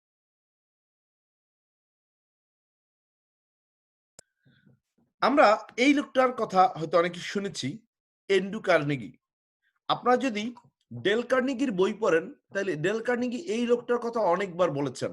এই লোকটার নাম কি? Andrew Carnegie. এন্ড্রু কার্নেগি ছিলেন আমেরিকার এক সময় সবচেয়ে ধনী ব্যক্তি। এন্ড্রু কার্নেগি সে কি ছিলেন? বস্তির ছেলে। বস্তির ছেলে এন্ড্রু কার্নেগি একদিন পার্কে গিয়েছিলেন। তার ড্রেস এতই নোংরা ছিল যে পার্কের যে দারোয়ান সে তাকে পার্কে ঢুকতে দেয়নি, তার ড্রেস নোংরার জন্য। সে সময় সে পার্কের বাইরে দাঁড়িয়ে একটা প্রতিজ্ঞা করেছিলেন, আজ থেকে যে কোনো দিন আমি এই পার্কটাকে কিনে ফেলবো। সময় লেগেছিল 30 বছর। 30 বছর পর সে শুধু সেই পার্কটা কিনেই ক্ষান্ত হননি, ওই সময় আমেরিকার সবচেয়ে বড় ধনীতে পরিণত হয়েছিলেন। ওই পার্কটা কিনি, পার্কটার সামনে একটা সাইনবোর্ড টানিয়ে দিয়েছিলেন, আজ থেকে যে কোনো বয়সের যে কোনো লোক যে কোনো পোশাকে এই পার্কে অবাধে প্রবেশ করতে পারবে, যে কোনো পোশাকে। কারণ পোশাকের কারণে সেই পার্কে প্রবেশ করতে পারেননি, এজন্য পোশাককে সে উন্মুক্ত করে দিছে। Think about it. আপনি আমি হইলে হয়তো গালিগালাজ করতাম বা ওই দারোয়ানরে বকাবকি করতাম, কিন্তু সে সেটা না করে সে একটা প্রতিজ্ঞা করেছে, আমি এই পার্কের মালিক হব, পার্ক কিনে ফেলবো। So think about it. তাহলে আপনি আমি যদি একটা পজিটিভ জিত কাজ করি, তাহলে আমাদের সব সম্ভব। সো আপনাকে শুধু এরকম সিদ্ধান্ত নিতে হবে, আমি এটা করব, দেখবেন সেটাই আপনার পক্ষে সম্ভব। দেখেন, আমরা যে এরকম আরো কিছু বিখ্যাত লোকদের নাম দেখি, জীবনী দেখি। দক্ষিণ কোরিয়ার সবচেয়ে ধনী ব্যক্তি হুন্দাই কর্পোরেশনের প্রতিষ্ঠাতা চু জুং জুং এক সময় কৃষি শ্রমিক ছিলেন এবং অন্যের জমিতে মজুরের কাজ করতেন। সে আজকে দক্ষিণ কোরিয়ার মতো দেশের সবচেয়ে বড় ধনী এবং হুন্দাই কর্পোরেশনের মালিক। সারা পৃথিবীতে তার গাড়ি যায়। এখন কোশ্চেন হলো, আপনি আর আমি কেন পারি না? কারণ আপনি যদি দেখেন আমরা কেন পারি না, এর উত্তর আপনি পাবেন সার্কাসের বড় বড় হাতিদের মতো একটা গল্প। যদি আমরা যদি একটু দেখি, সার্কাসে অনেক বড় বড় হাতিরা দেখবেন কি সুন্দর খেলা করে, এরকম তারা অনেক খেলা দেখে। এখন আপনার কাছে যদি মনে হয় যে এটা কেমনে সম্ভব, এত বড় বড় হাতি এই যে একটা বাচ্চার গায়ে পা দিচ্ছে, বিভিন্ন রকম মানুষ কন্ট্রোল করে, সম্ভব কেন, কিভাবে সম্ভব? তাহলে দেখবেন এই হাতিকে কিভাবে তারা পোষ মানায়। এই হাতি যখন অনেক ছোট থাকে, একেবারে ছোটবেলায় তাকে বন থেকে ধরে নিয়ে এসে 6 ফিট একটা দড়ি দিয়ে বাঁধা হয়, ছোট একটা বাচ্চা হাতিকে। এখন এই 6 ফিট দড়ি দিয়ে একটা খুঁটির সাথে বাঁধা হয়। এই হাতিরা চারদিকে ছোটাছুটি করে, এই রশি ছেড়ে ভেঙে চুরে বের হয়ে যাওয়ার চেষ্টা করে, কিন্তু কোনোভাবেই সে পারে না, কারণ সে তো ছোট, তার গায়ে তেমন শক্তি নেই যে এই রশিটা সে ছেড়ে বের হবে। যতবার সে টান দেয় 6 ফিটের বাইরে গেলেই সে ব্যথা পায়, আবার সে ঘুরে আসে, আবার টান দেয়, আবার সে ঘুরে আসে ব্যথা পেয়ে। এক পর্যায়ে সে সিদ্ধান্ত নিয়ে ফেলে এবং মেনে নেয় যে তার জন্য এইরকমই লাইফটা যাবে। সো এই 6 ফিটই তার জন্য একটা সিদ্ধান্ত যে আমি এর বাইরে কখনো যেতে পারবো না। তো এক পর্যায়ে দেখা গেল এই ছাগল বাঁধা দড়ি দিয়ে বাঁধলেও এই 6 ফিটের মধ্যে সে ঘুরতে থাকে। অনেক সময় খুঁটি না থাকলেও সে 6 ফিটের মধ্যে ঘুরতে থাকে। এটা তার একটা হ্যাবিটে পরিণত হয়ে যায়, কারণ সে জানে আমি 6 ফিটের বাইরে যাইতে পারবো না, কারণ তার একটা মাইন্ডসেট হয়ে যায়। তো আমরা প্রত্যেকটা লোক, আমাদের মাইন্ডসেট হয়ে গেছে এই বড় হওয়াটা আসলে আমার পক্ষে সম্ভব না। কারণ ছোটবেলা থেকে আমরা শুনেছি তোমার দ্বারা এটা হবে না, ওটা হবে না, তুমি তো সেরা খাতায় শুয়ে লাখ টাকা স্বপ্ন দেখো না, চাটাই শুয়ে লাখ টাকার স্বপ্ন দেখো না, এই জাতীয় কথাগুলো আমাদের মস্তিষ্কে গেঁথে আছে, এবং যার ফলে আমরা মনে করি আমার দ্বারা এটা সম্ভব না। এবং ছোটবেলা থেকে একটা শিশু জন্মের পর প্রতি 17 বার শুনে না, একবার শুনে হ্যাঁ, তখন থেকে তার মাথায় ইনস্টল হয়ে যায় যে না, আমার পক্ষে এটা সম্ভব না, এটা সম্ভব না, ওটা সম্ভব না। ছোটবেলা যখন বলে মা একটু বৃষ্টিতে ভিজি, না বৃষ্টিতে বাইরে গেলে মারবো, মা গ্লাসটা ভেঙে ফেলি, না গ্লাস ভাঙলে মারবো, এটা করি ওটা করি ওটা করি, না না না না, এই না না শুনতে শুনতে প্রথম সে শেখে না, তার ওয়ার্ডই হয় না, কারণ ওই না তার মাথায় গিয়ে জমা আছে। তাকে বড় হলে যদি বলে তুমি কি এটা হবা, বলে না, ওটা পারবা না, সে মাথায় ক্লিক করলি এই কম্পিউটার সফটওয়্যার সিদ্ধান্ত দেয় না না না, কারণ সে 17 বার শুনছে না, একবার শুনছে হ্যাঁ। ঠিক এই হাতির মতো আমরা ভুলে যাই আমরা যে আশরাফুল মাকলুকাত, সৃষ্টির সেরা জীব। এই হাতি বড় হওয়ার পর কিন্তু সে ভুলে যায় যে তার গায়ে এখন অবিরাম শক্তি দিয়েছেন সৃষ্টিকর্তা, মহান মহান সৃষ্টিকর্তা, সে সেটা ভুলে যায়। এবং অনেক সময় সার্কাসে যদি আগুন লাগে দেখা যায় সকল প্রাণী পালিয়ে যায়, কিন্তু এই হাতি পালাবার চেষ্টাও করে না, কারণ হাতি জানে সে তো এটা ভেঙে এর বাইরে যেতে পারবে না, হাতি পুড়ে মারা যায়, কিন্তু হাতি পালানোর চেষ্টা করে না। চিন্তা করেন, এত শক্তিশালী হওয়া সত্ত্বেও সে জানলই না তাকে কত শক্তি আল্লাহ তাআলা দিয়েছেন। আমরা প্রত্যেকটা লোক আশরাফুল মাকলুকাত, কিন্তু আমরা জানি না, আমরা বুঝি না যে আমার দ্বারা সবকিছু সম্ভব। আমরা হাতির মতো এরকম 6 ফিট একটা রশি দিয়ে আমাদের বাধা আছে, যে এর বাইরে আমরা চিন্তা করি না। আমেরিকার প্রেক্ষাপটে আমি বলে থাকি $6000 ইনকাম, এটা 6 ফিটের রশির মতো। 6 ফিট রশি আর 6000 টাকা আমেরিকা ইনকাম। 6000 টাকা ইনকাম হইলে আর কেউ কিছু চায় না। বাসা ভাড়া 2000, খাওয়া খরচ 2000, চলা 1000, 1000 জমানো, এটা হচ্ছে স্বপ্ন। 6000 ইনকাম করতে পারলে মানুষ মনে করে আলহামদুলিল্লাহ প্রথম শ্রেণী জীবন যাপন করতেছি, আর কিচ্ছু যেন তার লাগবে না।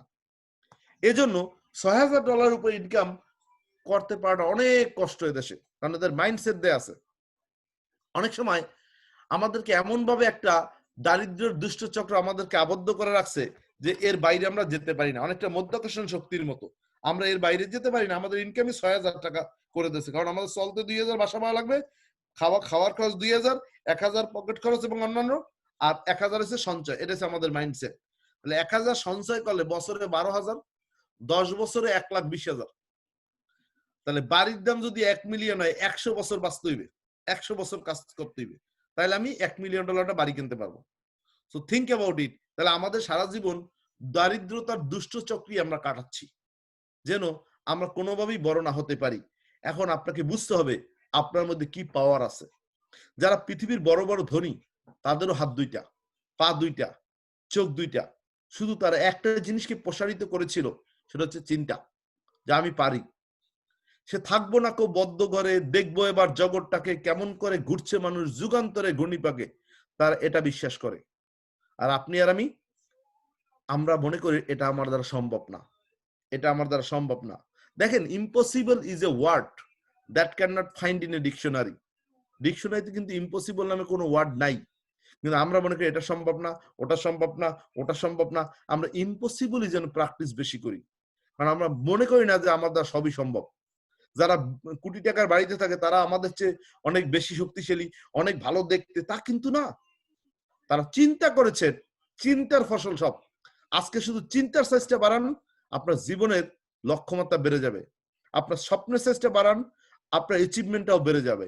শুধু এটাকে ইলিস্টিকের মতো বাড়াইয়েন না, যে আবার ছেড়ে দিলাম আবার আগের জায়গায় আসছেন।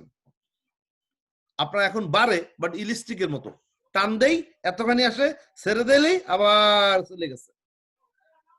এটাকে পলিথিনের মতো টানেন, টানবেন বাড়বে আর কমবে না। সো আপনাকে ওভাবে বাড়াইতে হবে চিন্তার সাইজ। এখন থার্ড ভয় আপনার মধ্যে কাজ করে, মানুষ হয়তো সমালোচনা করবে।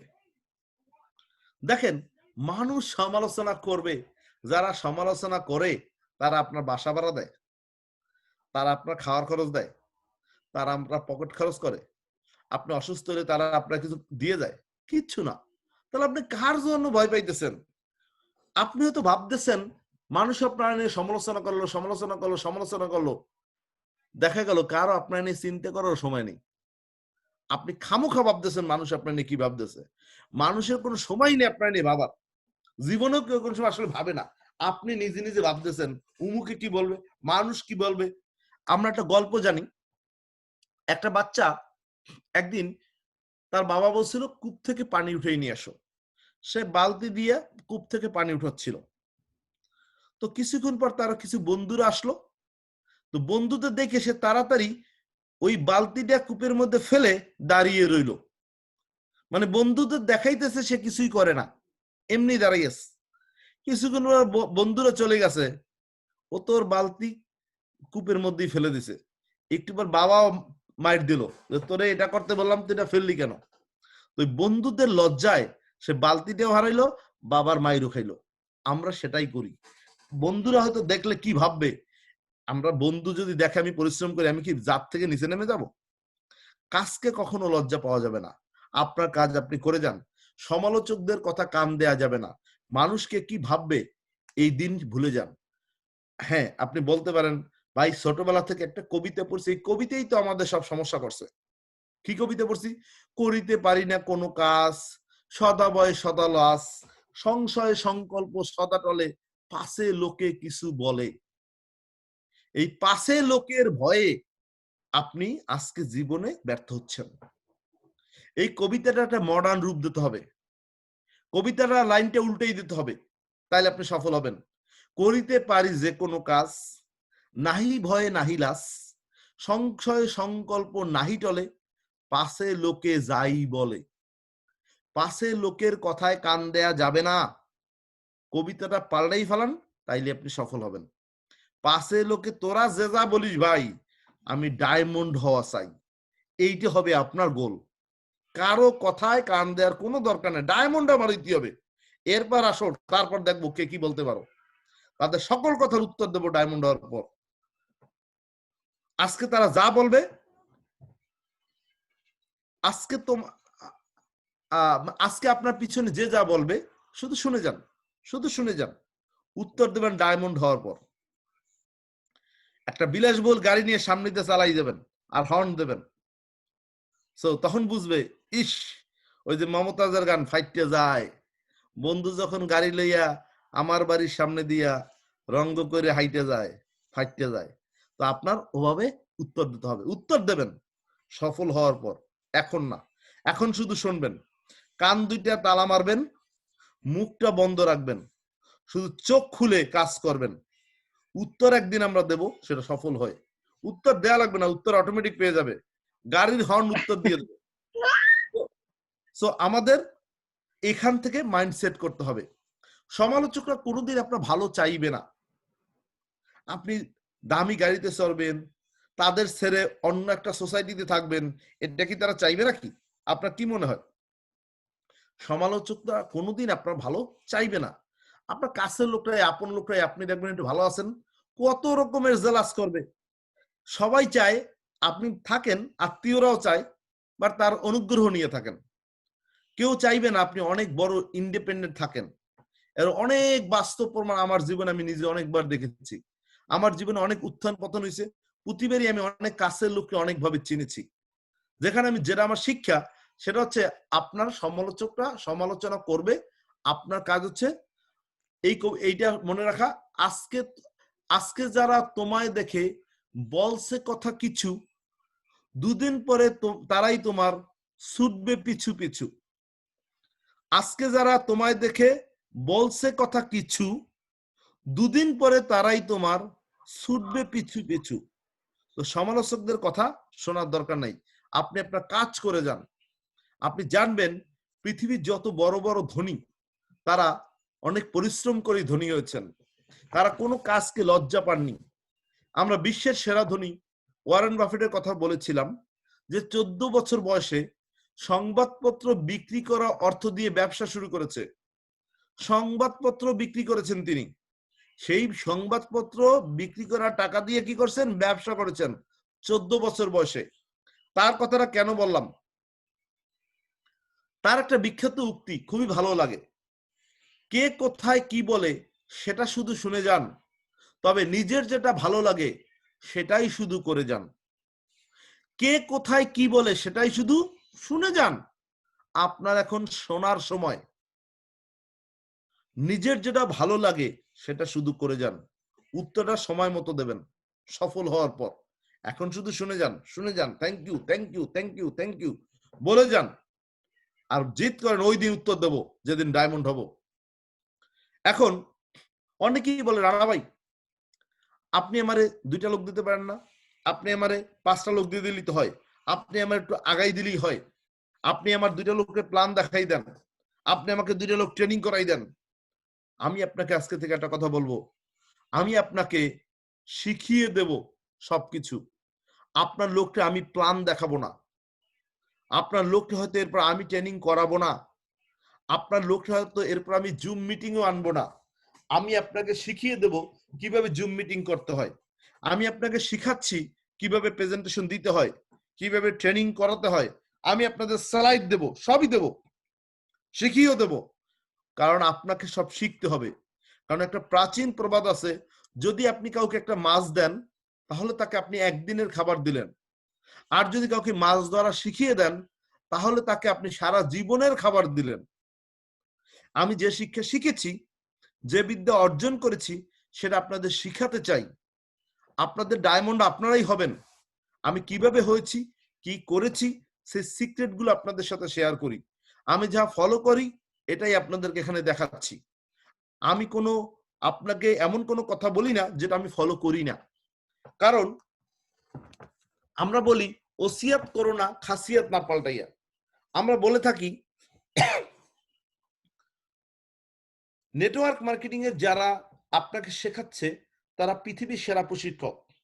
কারণ কি, সারা পৃথিবীর বড় বড় যেসব ইউনিভার্সিটি রয়েছে যারা ব্যবসা শেখায়, like Harvard university, Cambridge university, Oxford university, সারা পৃথিবীর যত বড় বড় ইউনিভার্সিটি যারা প্রফেসর, তারা কিন্তু ব্যবসা শেখায়। তারা কিন্তু কেউই ব্যবসা করেন নাই। হার্ভার্ড বিশ্ববিদ্যালয়ের টিচারকে জিজ্ঞেস করবেন আপনি কি কখনো ব্যবসা করেছেন, বলে না, তাহলে আপনি কেন শেখাচ্ছেন? তাই আমি তথ্যগত তাত্ত্বিক জ্ঞান আপনাকে দিচ্ছি। তার কিন্তু কোনো বাহ্যিক জ্ঞান নাই। ব্যক্তিগতভাবে সে কখনো ব্যবসা করেন নাই। ব্যবসায় লাভ হলে কেমন আনন্দ, ব্যবসায় লস হলে কেমন কষ্ট, সেটা সে জানে না, অথচ সে ব্যবসা শেখায়। কিন্তু নেটওয়ার্ক মার্কেটিং এ আপনাকে যারা শেখাচ্ছেন তারা প্রত্যেকে জানে কোনো একটা লোক না বললে কষ্ট কেমন, কোনো একটা লোক হ্যাঁ বললে আনন্দ কেমন, এটা তারা জানে। আপনি হয়তো ভাবতেছেন ইস আমি এত কষ্ট করতেছি, যারা সফল তারাও সেটা করে আসছে। একই পথে আপনি আর আমি বিচরণ, শুধু সময়ের প্রেক্ষাপটে কয়েকদিন আগে কয়েকদিন পরে। কয়েকদিন আগে আমি আপনার জায়গায় ছিলাম, আজকে হয়তো আমি আমার চেয়ারে আসছি। এই বিজনেসে কাজ শুরু হয় ফিল্ড থেকে, সেখান থেকে যাই চেয়ারে, সেখান থেকে যাই চেম্বারে। আজকে হয়তো আমি চেম্বারে আসি, চেম্বারে বসে আপনাকে গাইডলাইন দিচ্ছি, চেম্বারে আসেন, চেম্বারে সুদা পান করেন। কিন্তু আপনি মনে করেন না যে আমি ফিল্ডে ছিলাম না। আমিও ফিল্ডে কাজ করে চেয়ারে এসছি, চেয়ার থেকে চেম্বারে আসছি। আমি আপনার মতো শুধুই ডিস্ট্রিবিউটর হিসেবে জেনাসে জয়েন করেছি, ডায়মন্ড হিসেবে না। ডিস্ট্রিবিউটর থেকে এক্সিকিউটিভ হয়েছি, এক্সিকিউটিভ থেকে জেড হয়েছি, জেড থেকে পার্ল হয়েছি। প্রত্যেকটা সার্টিফিকেট আমার কাছে আছে, প্রত্যেকটা পিন আমি আমার কাছে আছে। পিন আমি চেঞ্জ করেছি আপনার মতোই। আপনাকে আমি একই জিনিসটা শেখাচ্ছি। এই নেটওয়ার্ক মার্কেটিং সবচেয়ে বড় সিক্রেট কি জানেন? এখানে কোনো সিক্রেটই নেই, এটাই বড় সিক্রেট। সবই ওপেন সিক্রেট। এই ইন্ডাস্ট্রিতে প্রত্যেকটা লোক সে যা করে সে আরেকজনকে সে কপি অ্যান্ড পেস্ট করে। অ্যাজ ইট ইজ, আমি এটা করেছি আপনি এটা করেন, আমার জন্য এটা হয়েছে আপনার জন্য এটা হবে। আমি এভাবে সাবধান শিখেছি, আমি হয়তো ভুল করেছি বাট আপনাকে কারেক্ট করার চেষ্টা করতেছি। আমার হয়তো রোড তৈরি করতে হচ্ছে, আপনি একটা তৈরি হওয়া রোডে আসতেছেন।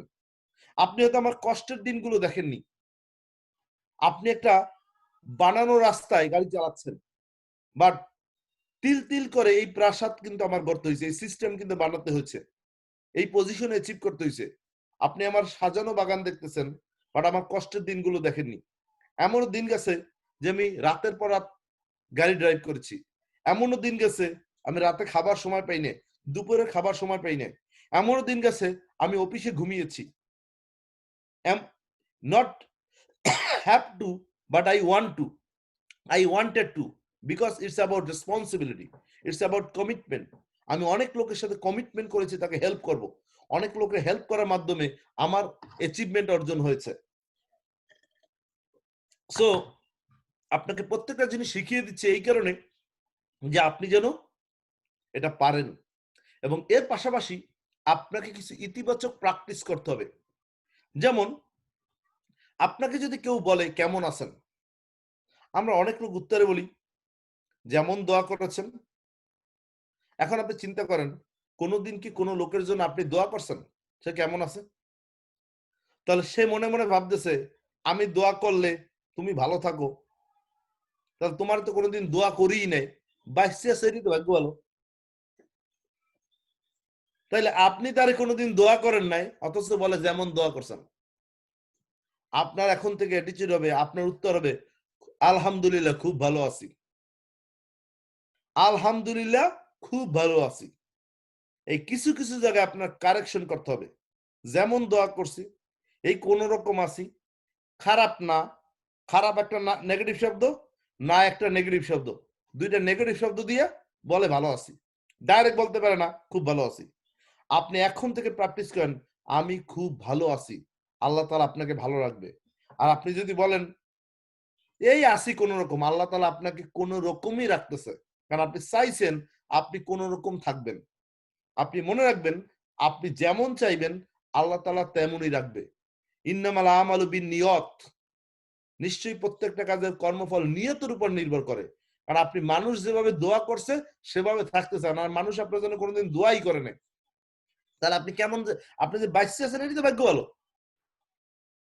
কারণ মানুষ তো দোয়া করে নাই আপনার জন্য। আপনি কারোর জন্য কি দোয়া করেন? করেন না, তাহলে আরেকজন আপনার জন্য দোয়া করার টাইম কই? সে তো নিজের জন্য দোয়া করার সময় পায় না। সো আপনাকে আপনাকে নিজেকে নিয়ত করতে হবে আমি ভালো থাকবো।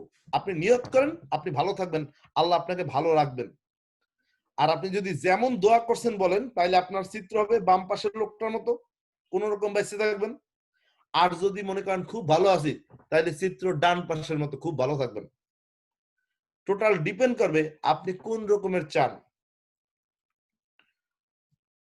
এরপর আপনার প্র্যাকটিস কি? হ্যান্ডশেক।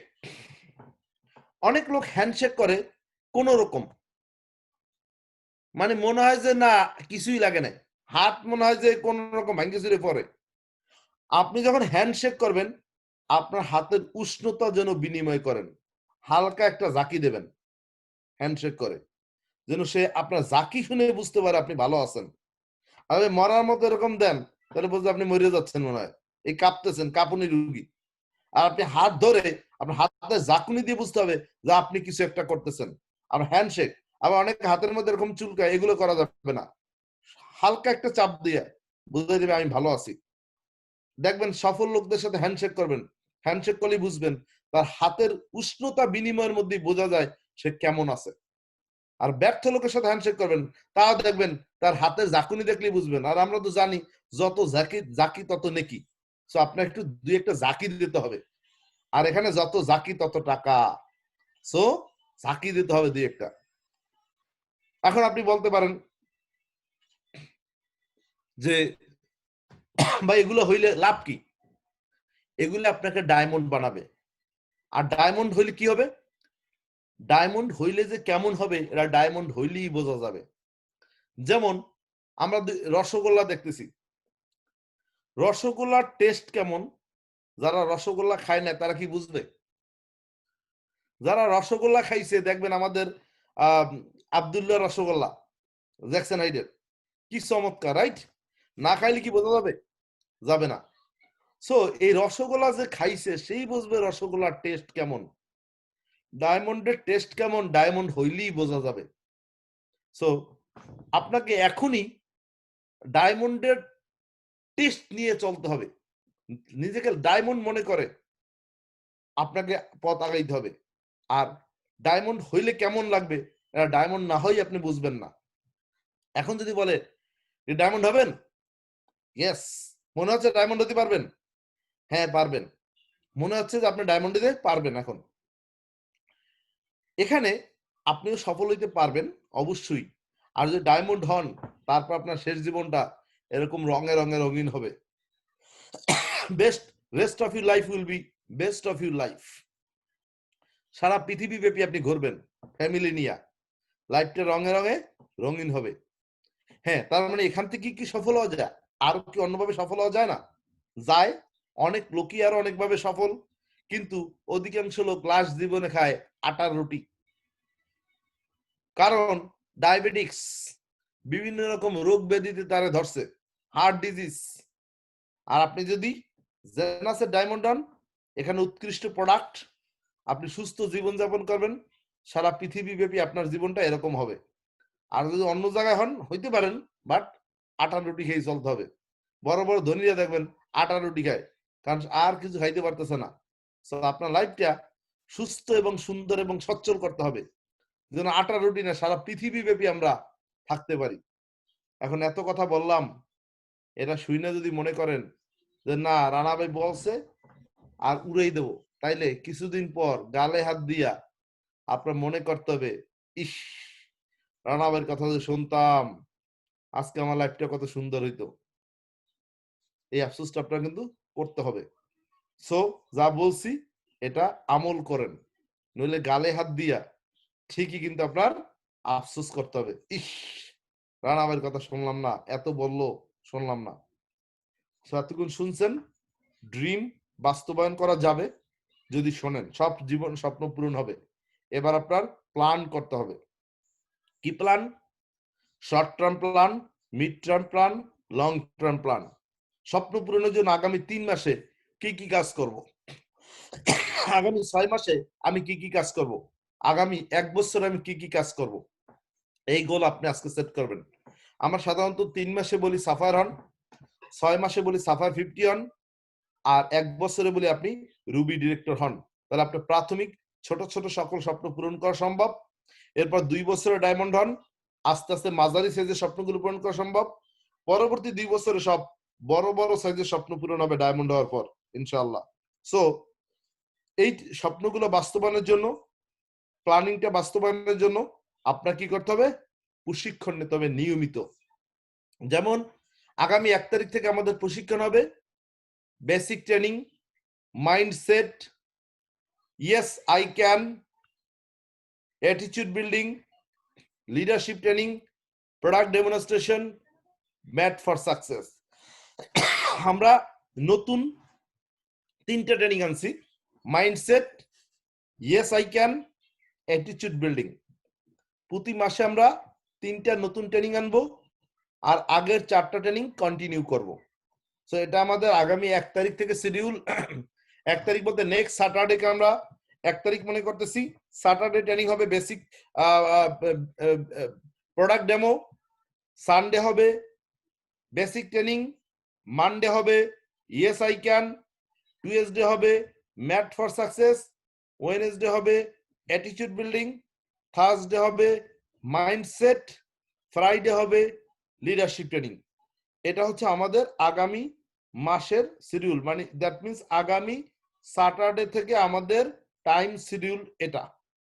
যেহেতু আমরা স্যাটারডে থেকে ধরি, তাহলে নেক্সট স্যাটারডে কিবার কত তারিখ পরে, সেদিন থেকে আমাদের প্রথম মাস শুরু।